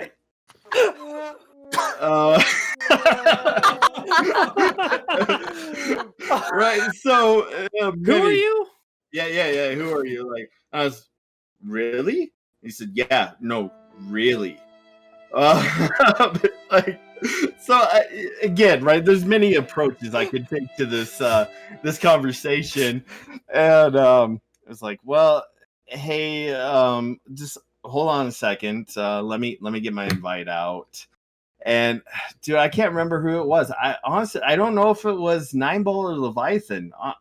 It was one of you two. I was pretty intoxicated at the event. Coming over like, oh hey, this is Tim from KSB, and like the look of recognition on his face, are like, oh shoot, I'm so sorry. I've never seen your face before. Like, oh, okay, all right. Hey, yeah, we're supposed to be here. Are you still okay with this? And it was like, oh yeah, no. It was like 10 minutes of us apologizing to each other, of trying not to be the bigger asshole. I love it. So yeah, the game went great. I may have won it. That's not a big deal. We don't need to. As much as you should win Cards Against Humanity. Yeah, right. That's a horrible thing. It just happens to be that someone that may not be, other people may not be so familiar with us from the Diablo community, but I just happen to know a lot because I'm a weird lurker stalker of a lot of people's stuff. So who wants to tell the story about how this game was invented? And who are the masterminds behind it? Well, I can start.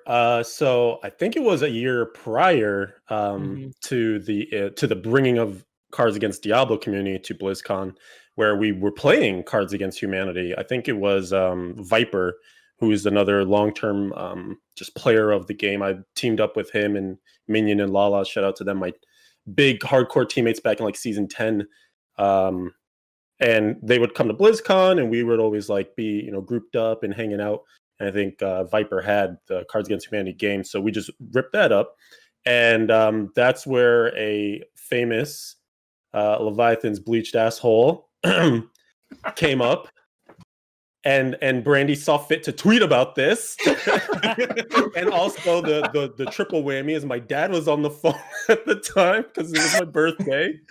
So, just a nice stew of things going on there. But, it's another one of those like long-term BlizzCon memories that will never go away, for better or worse. And it sort of inspired this idea of like, oh my gosh, these hilarious moments come from this game. We already have so many like inside jokes and things from our community. Why not start to put those into the same format and essentially create a really catered experience for Cards Against Humanity, but with lots of inside references and jokes dealing with our community. And then the perfect place to play something like that would be the next time we're all convened again for BlizzCon. So the planning for it literally started like right after that BlizzCon. Dread and SVR took on the sort of spreadsheeting and creation of white cards and black cards, different topics, and pulling a lot from the community, just saying like, hey, what are some of the catchphrases or funny things that you can think of that would make for good cards? And they managed to really, really get a crap ton of them. There's a legit, full-size box, if you've ever played Cards Against Humanity, of all that stuff. That's just all references to the Diablo community. And some of them are quite vicious. Some of them make for some crazy combos. Oh, look at that. There's one on screen right now. Oh, Do you want to read it out for us? Oh, okay. Let's see here. So the black card, prompting everyone, is Rhykker made a video about blank in which he blank. And I'm going to go ahead. Same way Tim took credit for winning. I'm going to just let everyone know I put this little combo together. I had crappy cards the whole game. And this one just, it worked perfectly. So the white cards thrown in here, I'll read the whole thing, was Rhykker made a video about using Twitch as a dating platform in which he basically spoke about doing your girlfriend without a shield pylon. And the like hilarity when that one was read out was just so ridiculous that we decided to memorialize it with a picture. And so that just gives you a little taste of some of the cards in this thing. It gets vicious. Oh my god. It gets awesome. Yeah. It was quite true. So yeah, that was a super fun experience. And it was played multiple times throughout BlizzCon too. So, there was just a whole bunch of those. memories of, oh my gosh, you put what card with what card? Who said what? Families were broken up, hearts were torn asunder. Marriages were nullified. That's right. But at the end of the day, it brought the community closer together, I think. Feels like it did. Yeah. And the best part is, with each passing BlizzCon and year of, content with streams and videos and stuff, you can just keep making expansions to this. So I'm sure we'll see additions in the future. DLC. Rise of the Cards Against Diablo Community. All right, so I guess that takes us into Sunday, which is a bit more of a reflective and almost mournful day. Again, every day has its own energy, and now we're getting a little bit more. Some people have to head out because of their flights. Others are trying to make the most of still meeting up with each other and doing events like escape rooms, which are super fun. What is your Sunday usually like, Neinball? Well, this I do have to put in context of it's just, we mentioned it a little bit at the beginning, but we haven't really talked about it over the last couple of days. But the vast majority of us have been drinking nonstop. For like the last like since Wednesday. Let's just put it out there. We've been pretty much just drinking since Wednesday. So Sunday is a day of we'll just say resting. Of taking it a little bit easy. Reflecting on life choices and poor decisions made at 2:00 in the morning in the Marriott lobby, things like that. But yeah, I think this, out of like the photo collection, the photo collage that we put together, this is actually one of my favorite photos. It's just Nolan hanging out by the pool. I think he's reading the Book of Adria. Because it hadn't actually been released yet. And so it was just like an early copy that he's going through and just chilling, getting the chance to peruse through it. And this is just kind of like one of the things, again, that's kind of like just we've kind of have like the ritual of like the entire process for our little clique. And that's like Sunday is you get to sleep in for a little bit, because it's like the first day that you're not waking up at like 6 or 7 a.m. so that way you can get into the convention center early and start hitting the day. That it's also going through whether it's meeting up with like friends or other people from the content creator community for like a lunch or a breakfast or something like that, or just hanging out at the pool, soaking in the hot tub for a little bit just to relax and get off your feet for like the first time in days. Because the convention for as awesome as it is, after a couple of days of it does get draining because you're at it, from 7 a.m. till like literally like 1 or 2 a.m. when it's like last call and they kick you out of the hotels, and then you're just right back at it. No. And Neinball's true Floridian comes out when he's like in the hot tub trying to get hot because 70 is too cold for him, and then he warms up just enough so he can go into the pool, which is like 60 degrees, which is way too cold for about 3 minutes, and hops back into the hot tub again. One of the things you might notice as like a common trend through me and all of the photos is I'm wearing this hoodie, because like I said, it is 70 degrees is when you pull out a sweater in Florida. That's a cold front right there. And so it gets chilly out there in California at night. It drops into the 50s. I don't even know what that temperature is. And so it's just, I you will usually go through, have my sweater, it's kind of like the thing that I do. Yes, it is for that one guy like on YouTube. It is the same hoodie because I'm a Floridian. It's the only one I own. So that's why I'm always wearing it. Also, it's never been reprinted. Exclusive. Yeah, Sunday is definitely the beginning part of the day is a lot of relaxing, a lot of rest, and just chill. That's the first time since like Wednesday where you like we keep like that Sunday like morning early afternoon block like free. We don't have anything planned. We're just going to relax. Yeah, and Rhykker had touched on it a little bit too, how everybody's kind of got their different schedules of arriving and leaving. And you start to, like you said, different energies to different days. There is starting to be a little component of, oh no, like I have to say a goodbye now, because there's a few Sundays where Thunderclaw is usually like hanging out with us by the pool. And then he's going to catch a flight to go back to the East Coast because he's over here with me too. And I'm just like, this is like one of the first goodbyes. And they just keep happening. Like eventually, the group dwindles and dwindles. So a little bit of that hits in too. But you're still living off of the fumes of the past BlizzCon too. So it's this weird like conundrum of like, I'm still hyped. Now I'm getting a little sad. And you don't want to acknowledge that it's over yet. Yeah, definitely. You start, people start leaving, right? And you start getting that bittersweet momentum on things where you're meeting up with people that you maybe didn't get a chance to spend a lot of time with during the convention, because whatever your schedule was, everybody has different things going on. So you start making those preps to spend time with those people, but it's short-lived, right? And you don't get to spend as much time with those individuals that you wanted to. And you start saying your goodbyes, doing the hugs, right? The handshakes, everything, knowing that it's all coming to an end. So again, right, you start getting that hype is still there, but that bittersweet moment of, hey, we're saying our goodbyes. I love spending time with you. I love seeing you, type of thing. And we'll do this again in another year. Brandy, do you get to relax at all on the Sunday yet, or is it still stressful? So it's interesting, right? Because let me get into this side of it a bit. Sure. Being a part of the community as a community manager means that this is my job, and we have these things called California state labor laws, where What? I legally, you're right. I legally cannot work more than 6 days in a row, and at this point in time, I have. Because I guarantee you, I have been working since the Monday previous. So bleeding into Sunday is technically illegal for me to be doing anything that is work related. So anything that I do on Sunday, if it is not sanctioned by Blizzard, has to be done just entirely on my time.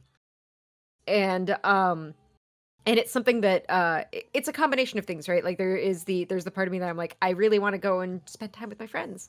But at the same time, I also need to value the fact that I've been on my feet since Monday morning, working full anywhere between, for BlizzCon week, probably 10 to 12 to up to 16-hour days, because 16 is the cap. And California's state laws are extremely strict. They are probably the harshest employee pro laws in the United States. So it's something that we have to be super cognizant of. We can't go over certain allocations, and there's a lot of juggling that has to happen just from a legality side. But then there's the part of me that I'm like, well, there's a lot of my friends that are just leaving Sunday night, so if I don't go and see them now, I'm not going to get to. So it's definitely, it ends up being a personal choice of how much of this time do I need to take to myself, because I need to get, myself checked out of the hotel, get all my stuff home, see what I can do that night, see if I have the time to go back. And there are certainly years that I've tapped out and I'm like, guys, I can't do anything on Sunday because I'm just exhausted and I need to sleep. Or I've gotten sick over the course of the weekend and I need to take some time off, or, whatever the case is. Like there was one year where I got really bad food poisoning from something that I ate, and I had to tap out halfway through one of the days. So, a lot of it comes down to, what do I have the time to do because I really want to be there, versus how much energy do I actually have left? It's a marathon. It is. Yeah. It's absolutely a marathon, but at the end of the day, you do have to take care of yourself. And that's something that, like, I'm 110% for advocating for anybody. BlizzCon's an amazing experience, but take care of yourself first and foremost, because that's the most important thing. You don't want the thing that you walk away from BlizzCon to be a memory of being absolutely exhausted and miserable because you didn't take care of yourself. Like, you want to be able to hang on to all of those positive experiences that you had along the way. Like, don't ruin it by overextending yourself. Well said. Well said. So I guess that heads us over into Monday. More people are flying out, more goodbyes. Sometimes there are Blizzard tours that happen. A wonderful photo of SVR. That's perfect. Party hard. So Monday, the Blizzard tours happen if they're happening that year. There's other activities as well that people organize. I think those probably the day that we do the escape rooms, maybe, or is it the Tuesday? Anyone have anything to share about any of that from what we're allowed to share? Well, you can see SVR went really hard all weekend long. And then, you gotta, like Brandy was mentioning, you gotta take care of yourself, get some sleep, rest up. Thank you for putting that in there, SVR. Yeah, the last few days, it's really various depending on what's available. Like Brandy has been gracious enough at times to get us tours of campus. And it's really cool because it's post BlizzCon, and you'll see like Blizzard sort of putting itself back together. Like statues are coming back from Anaheim. A lot of the employees have taken days off, because they've just been, like Brandy's mentioning, going ham for the last, obviously that last week in particular is like a hell week, but prior to that too. So when you're in the office, you see a lot of desks and cool things. But also it's like sometimes people just aren't there because everybody's like, wow, we just did BlizzCon, let's chill. But it's so cool to hop into campus and be able to just, stuff that might have been off limits, is a little more opened up because announcements were just made and things. So you can see some more than you might normally be able to on a different day of touring. And, it's a nice opportunity to, again, before goodbyes and things, like you can convene a decent amount of people in the same place and, have one more of those conversations you've been meaning to have and just get those memories locked in. Well said. Well said. Honestly, I loved giving tours when I had the energy and the capacity to be able to do so. But it's fun side anecdote. There are people who are officially trained to give tours on BlizzCon or like post BlizzCon or around on Blizzard campus. I was never one of them. So, and the tours that I gave all y'all was entirely improvised and entirely based off of the experiences that I had over the course of the years that I had been there and the tours that I had experienced when joining, or just the things that I had picked up over the years. So a lot of the experience that you got was a lot of my organic experience, as opposed to the like formalized, please recite these 17 fun facts as you go through each hall. Like got the real deal. Awesome. And I guess that leads us to what is probably the final day for the vast majority of people, the very final breakfast that the community, those left, have together before everyone starts heading off one by one, saying their final goodbyes for one more year. Picture here of Knight, SVR, and Neinball. Anything to share there, Neinball? I'm just trying not to cry. It's going through, like, just pulling this photo for the BlizzCon memories, like, got me crying the other day. Going through, I mean, hell, going through everybody's photo collections that they're going and sharing for BlizzCon was going through and making me cry. But it is like, it's always been one of those ones, it's like kind of like, fly in on Wednesday, fly out on Tuesday. And the Tuesday is just really rough. Leviathan had mentioned that it begins on Sunday with people going through and catching out the flights because they got work on Monday and what have you. And then a little bit more trickling out, on Monday in between like various activities, or just, it's been this whole couple of days is a very big like wind down process. Taking it easy, kind of like trying to recoup your energy, recover from the last couple of days. And that Tuesday is kind of like, well, we're checking out of the hotel and we're all just kind of like hanging around, for our shuttles or for our Ubers. And it's just, the final few that one by one. And in a lot of the years, I'm usually almost always one of the last ones to go because I'm traveling on that Tuesday up to Calabasas to visit family.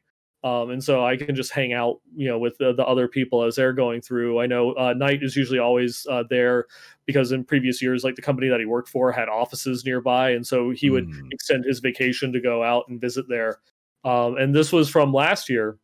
And it was just, the three of us going through and, kind of like variously waiting for like the shuttles to go to the different places, and we're just kind of like going, and you can probably kind of see it in the photo. We're all just kind of like realizing that this is it. Like this is now like BlizzCon is officially over. I'm not going to be seeing any of you.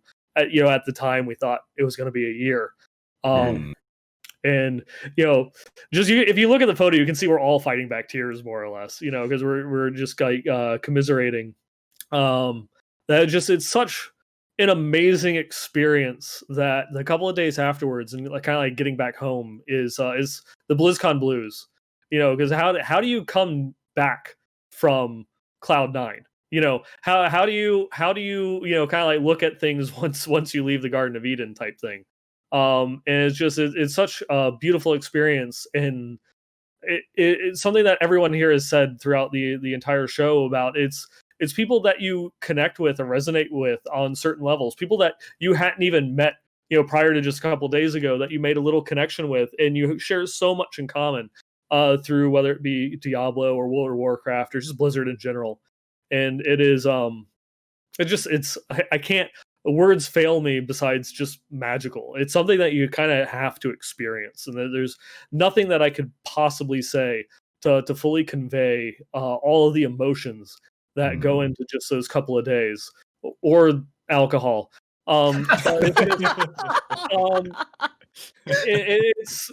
It's something that I definitely encourage anyone and everyone to try and make the trip at least once and find one of us, any of us, not just the people on this show, any of the people that have ever been on this show or the streamers. You can go back to the community photo, because you've got everyone, from the breadth of the Diablo community that are there, and any one of them will spend the time to talk with you and get you connected. It's one of those things. It's one of my favorite aspects is just bringing more people into that fold. But then it also means that there's one extra goodbye, and that hurts. True. I guess to end on a more positive or a more upbeat, let's say, note, in addition to anything that we've spoken about already, does anyone want to call out any specific favorite memories from any BlizzCon?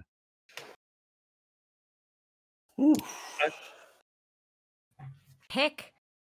I could get started here. I'm waiting to give other people some time. All right. Well, I'll get started as one of my. I mean, there's the obvious ones like the Diablo 4 reveal, right?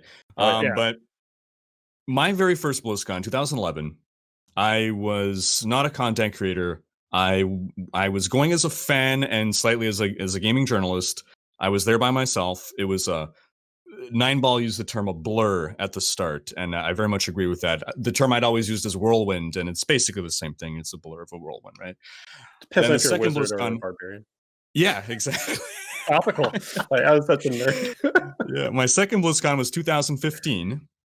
At this point, I was, I guess, within the community, but I'd always existed as an island. I'm not a social person. Not that I dislike people, but I'm an introvert, as like Tim here, and it was after the first BlizzCon was amazing because it's BlizzCon, and the second one was a bit more okay. Well, I've experienced this before, so the emotion it's not the same. It's still all cool panels and stuff, but it was a little lonely up until Monstrous, Leviathan, and Neinball here found me, and without hesitation, with quite literal open arms, came up to me and basically welcomed me into the community, and immediately made me feel like I belonged, and that's what transformed my BlizzCon experience into a community experience, and set the tone of every future BlizzCon from there. So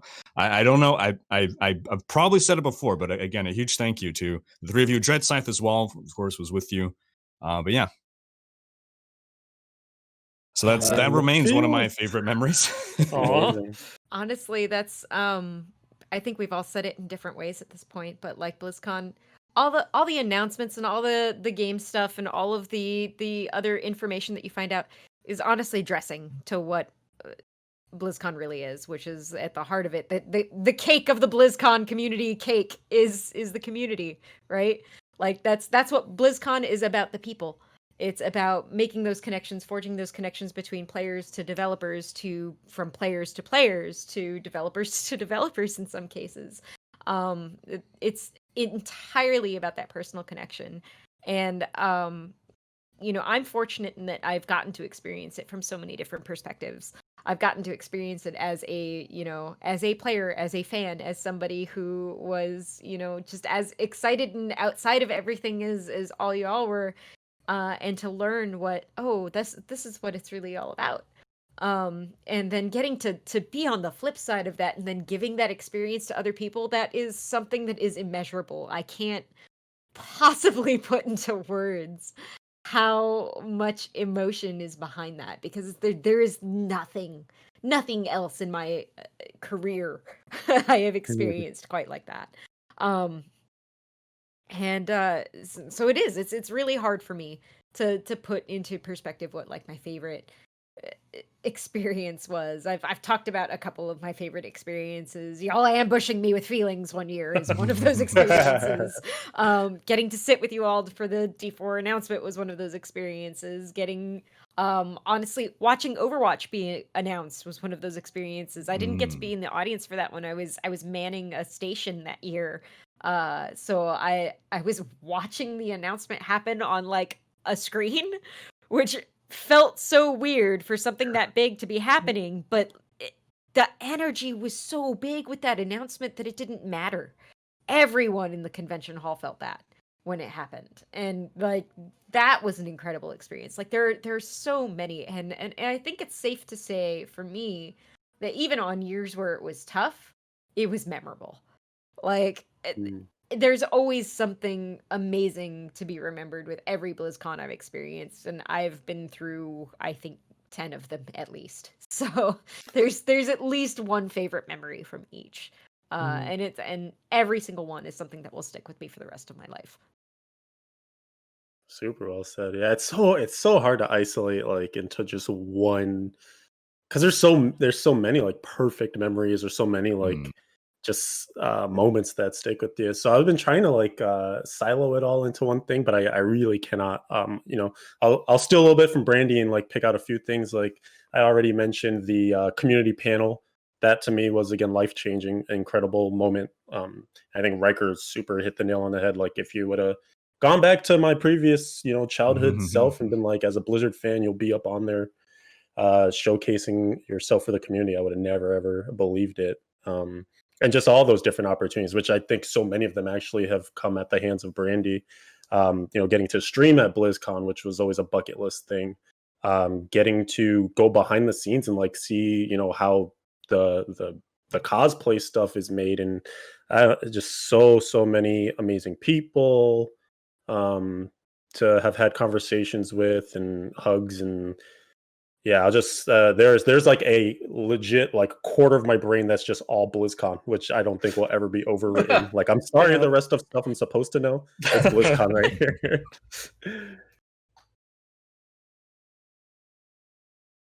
Anything extra you'd like to share, either Tim or Nine? Yeah, a lot of it's the same things that have been discussed previously by everybody, especially you, Rhykker, like coming under the wing under Neinball and Leviathan. I can't relate it to a very specific activity or a event that happened. It's over the course of many years. So as being a low-key, content creator, podcaster, Neinball and Leviathan has taken us under their wings since the beginning and helped us along and introduced us to people. And, I can't say thank you enough, and what that meant and what has involved into that without busting into multiple tears, honestly, of that. In fact, like meeting you, Rhykker, like sitting next to you, like drinking beer with you and playing games with you, if somebody like I've watched videos countlessly, and over again, like that. Holy shit! Like I'm sitting next to Rhykker, like playing games with and drinking beer with. Like holy shit! Like that's Rhykker. Like that's a dude. Like but, again, coming out as an average Joe type of individual, like that was a big deal. And I'm hanging out with Neinball. I'm hanging out with Leviathan. These are people that like do a ton throughout the community and have content and stuff. And like I get to hang out with them like as a person and eat food with them and drink beer with them and vodka with them.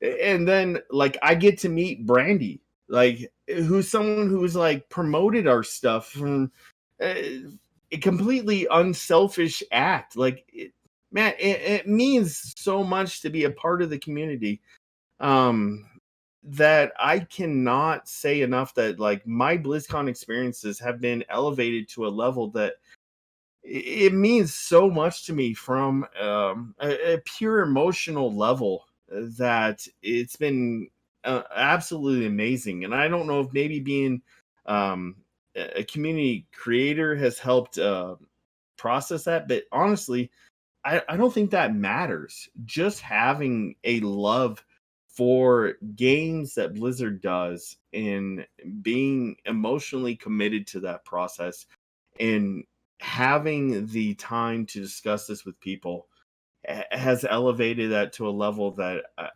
I honestly, I don't think I could ever have gotten to thinking about from the just being a player, right? Everybody involved in this has been absolutely 100% amazing to me and has helped make my gaming experience to a level that I never could comprehend.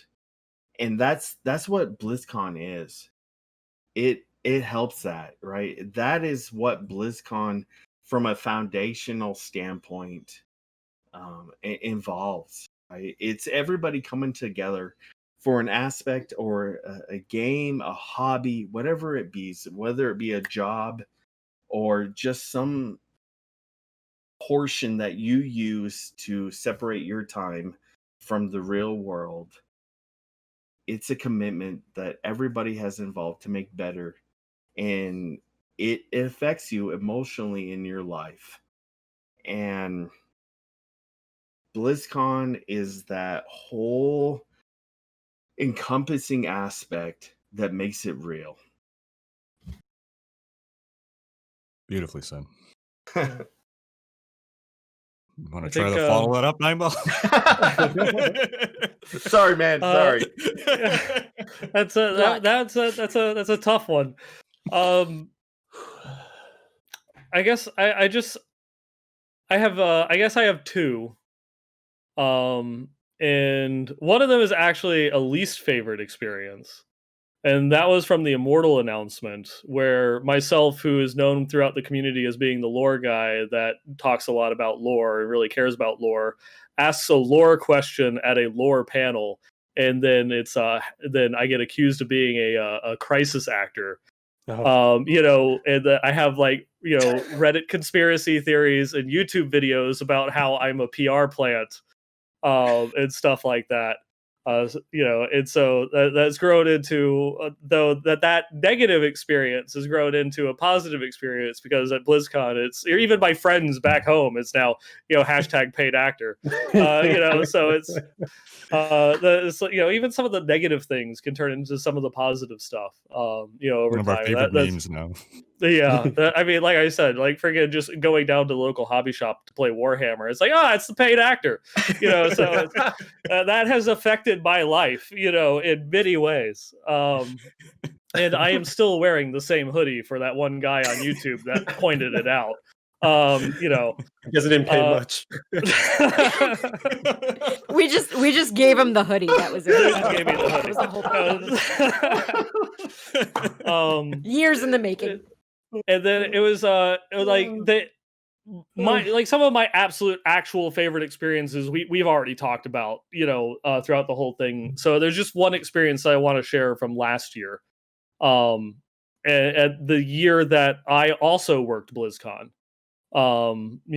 Because there was, this was the year. We all kind of had the expectations that this was going to be the year that Diablo 4 was going to be announced, and come hell or high water, I was going to make sure that everybody that I had some connection to was going to make sure that they were going to be there in that general hall, in that audience, surrounded and sitting next to me, so that way we could all experience it together.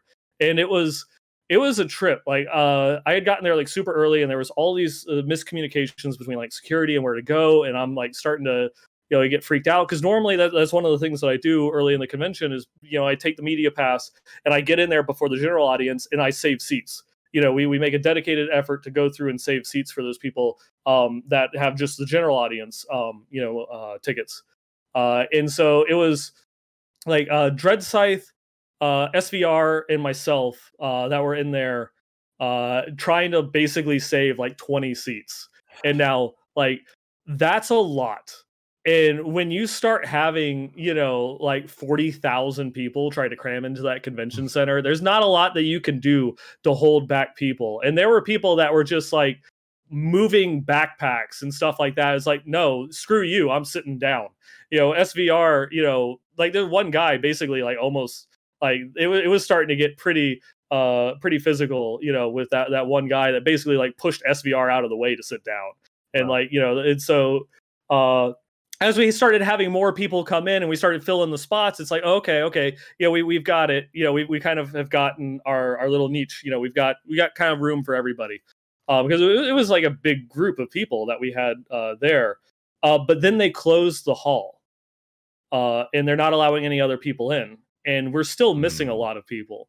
And so it's like people that are going through and like walking by and they're not letting me in, like there's a line that goes around the inside of the convention center for like the wait list to try and get back in and stuff. And it's just texting with people. And I can't remember who it was. I think it might've been SVR was texting Dead Set. And he was saying that the security guard had told him that if there's a saved seat in the auditorium, that they'll let him in, but someone from his party has to come out. And so it's like, I got this. This is something that I do like in my regular job. So I'm just gonna go through and see what I can do. And if worst case scenario, just like confidence force it. And so just walk up over to like the security section, and finally see Dead Set, have him go through and come over and be like, yeah, we're saving a seat for him. And so the head security lady that's like operating the checkpoint is like, okay, you can come through. And then, but we're still like missing people. And so I'm still waiting on, Leviathan to show up, and others. And so then I kind of like hang back, and I'm standing there in line, or not standing in line, but I'm just hanging back from like the little, they have it corded off. And there's people that are coming up and talking to this one security guard that I'm standing next to. It's like, how do I get in? And he's like, I don't know. It's like, and so it's just like, I just, overhearing it, it's like, do you have people saving you seats? Because the convention center or this area is booked. And they're like, yeah. Someone is saving us seats. Well, just, get in contact with them, have them come up, talk to that lady over there, and she'll let you through. Oh, okay, thank you. And so then after a little bit while I'm waiting, that person comes up, lets them through. And then more people start coming up. And the security guard is now bringing those people over to me to ask the question about what they need to do in order to get into the convention hall. And it's just like, oh, I'm set. Like, this is good. I'm getting everybody in now, and so it's just, I'm not going out of my station. They're like, what about special needs? I have no idea. You're going to have to talk to that security lady over there. Someone's saving me a seat. You've got to get in contact with them, and they have to come up and talk to that lady over there in order to go through and get in. And then I think I see Brandy, you come up at some point, and it's just like, she's with me. And so she doesn't even go to the security checkpoint. The guard just lifts the rail so that way she can come in. Because that was hilarious. Yeah, my employee badge meant nothing. It had there was no reason to be wearing it. Like it meant nothing. They weren't allowing the employees in or anything like that. And so it's like I think I just see like Bloodshed, who we hadn't even like touched base with yet. He wasn't like in the group or anything like that. But I'm like doing the math in my head, like I've got extra seats, and it's like, hey, Blood. He's like, oh, hey, you want in? Yeah, he's with me. You know, oh, okay, he just goes over, lifts it, brings it in, and then Leviathan goes through and shows up, and I'm forgetting who like the last people that I was like waiting for, but it's just like, during this time, then the lady that's actually running the security checkpoint comes and walks over to me and is like, oh shit, am I about to get in trouble? Type thing, and then she walks over to me and is like, man, these people are crazy. I know, right? And so it's just like one of those ones where it was great. And so I go through, I get the last of the people for the group in, and I just turn to the security guard. It's like, you're doing a great job, man. Keep it up. And then, then I go sit down and enjoy BlizzCon, and so that is definitely to unpaid security guard. It was like one of those ones where it was like when he started bringing the people to me, I realized, oh, there is no limit to my power now. So yeah, that is going to be an experience that stays with me for a very long time. Is the year that I worked BlizzCon. Oh, wonderful. I guess I should call it as well. A great memory was last BlizzCon. Pretty much the pilot, we can call it, for this podcast was when SVR, absolutely wonderful person, pretty much hosted an impromptu. Well, the stream, he had planned the stream, I guess, but it became an impromptu podcast as just many of us are like walking by, and he just kind of pulls us in, and it grows into a podcast effectively where we're talking about BlizzCon. And it was that led. Was that last year? Was it? I think it was last year. Yeah, that led to where we are. I have no idea. I was not a part of that. Who are you? He'd never seen your face before. I mean, come on. Oh, I got crap on my side. Oh god, that's beautiful.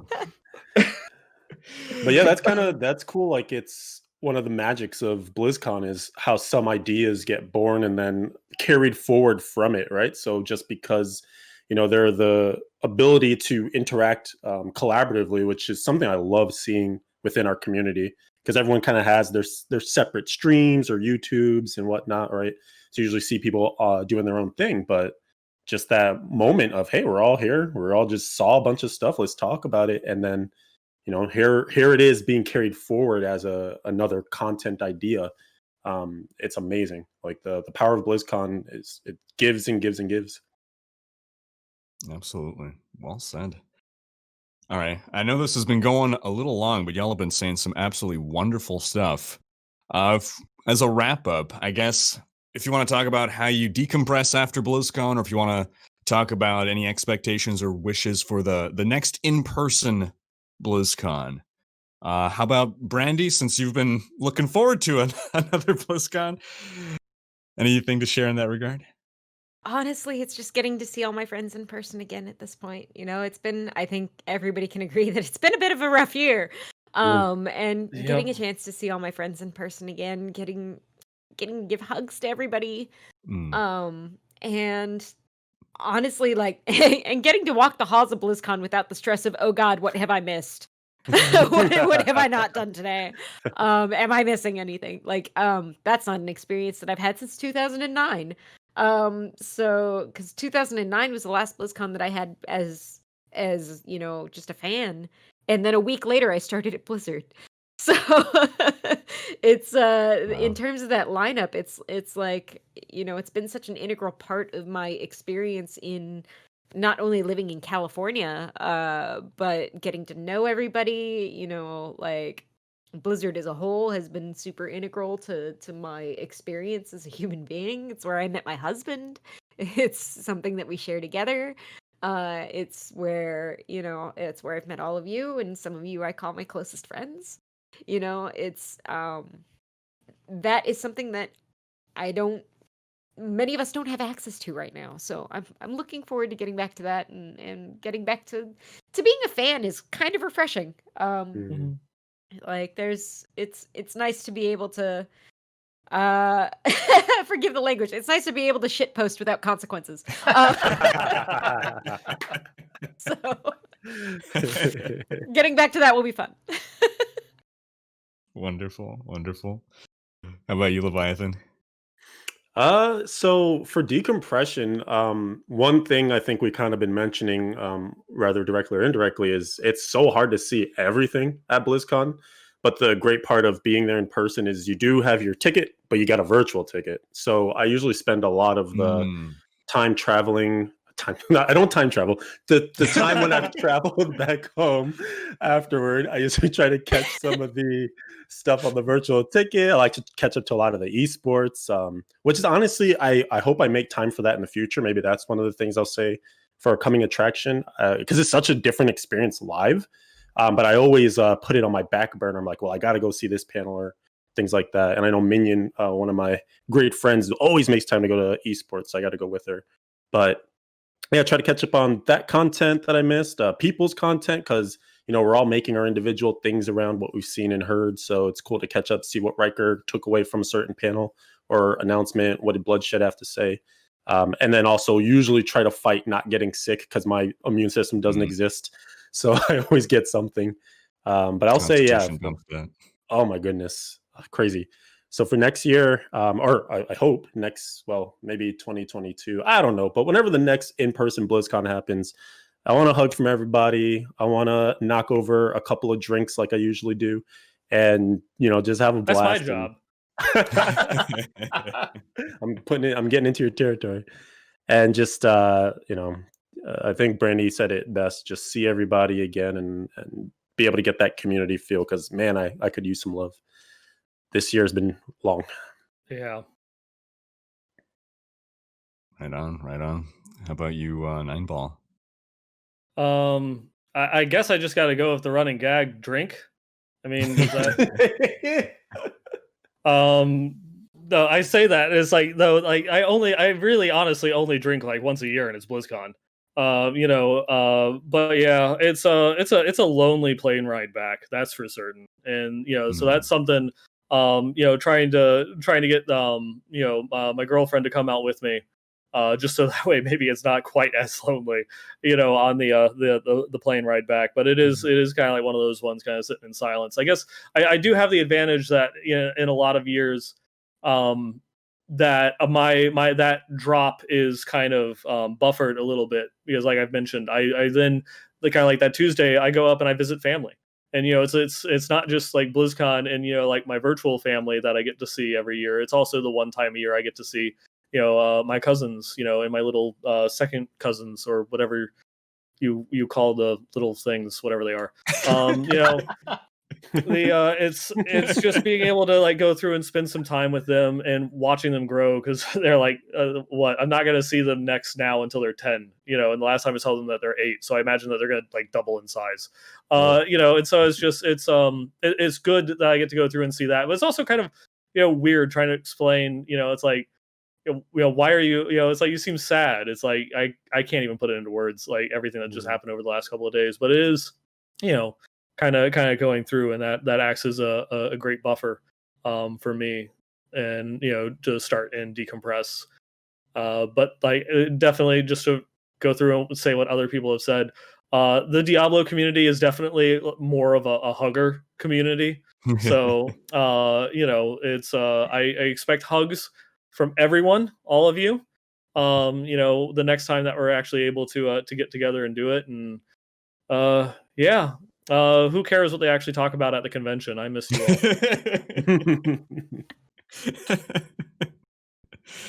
all. How about you, Tim? So yeah, I'm gonna iterate a lot of what everybody said. The BlizzCon blues are a real thing, and over the years, a lot of the people that you spend time with have become family, like legitimate, like blood family. It feels like. And a lot of what you share with these individuals has a large emotional tie to it. And when you have to separate from that, it sucks. It sucks bad. And how you deal with that, it's going to be different depending on what your experience was at BlizzCon and what you do personally at home. And every year for me, it differs. Some of it's just committing the information to a additional podcast, what goes out, right? So convert it to work. So that way you can try to separate from the emotional tie to the work tie. Some of it's just chatting with my kids who are big BlizzCon fans as well and Blizzard fans. I wish it was more Diablo, but it tends to lean towards StarCraft and Overwatch for whatever reason.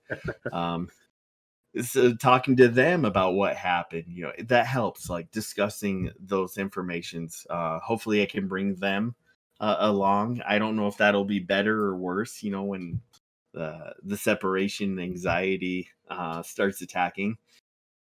But it's just having the additional conversations with people. I wish I could talk with everybody on a more regular basis, but we all have our lives and everything that goes into it. And part of it's just trying to figure out how to deal with that. I mean, shoot, last year it was playing music on my Alexa repeatedly of the concert that I went to help remind me of the good vibes, that happened. But decompression, honestly, it is rough because we are spending a lot of time with people that we like spending time with, that we wish that we could do it more often, and we can't. Right? A lot of things get in the way with that, and it's hard. So really just trying to help yourself acknowledge that there's going to be time that you're going to have to take to yourself afterwards, because those emotional ties that we have to people and just Blizzard in general and the games and what it means to us, it does have an impact on our lifestyles. Wonderfully said. Wonderfully said. And I think on that note, I think we'll call it there. So a huge thank you to all of our guests today. Please do follow them on their socials: Neinball, Leviathan, Tim, and Brandy. Again, huge thanks for coming. Huge thank you to everyone for listening. And we hope to see you again in our next episode. Bye-bye.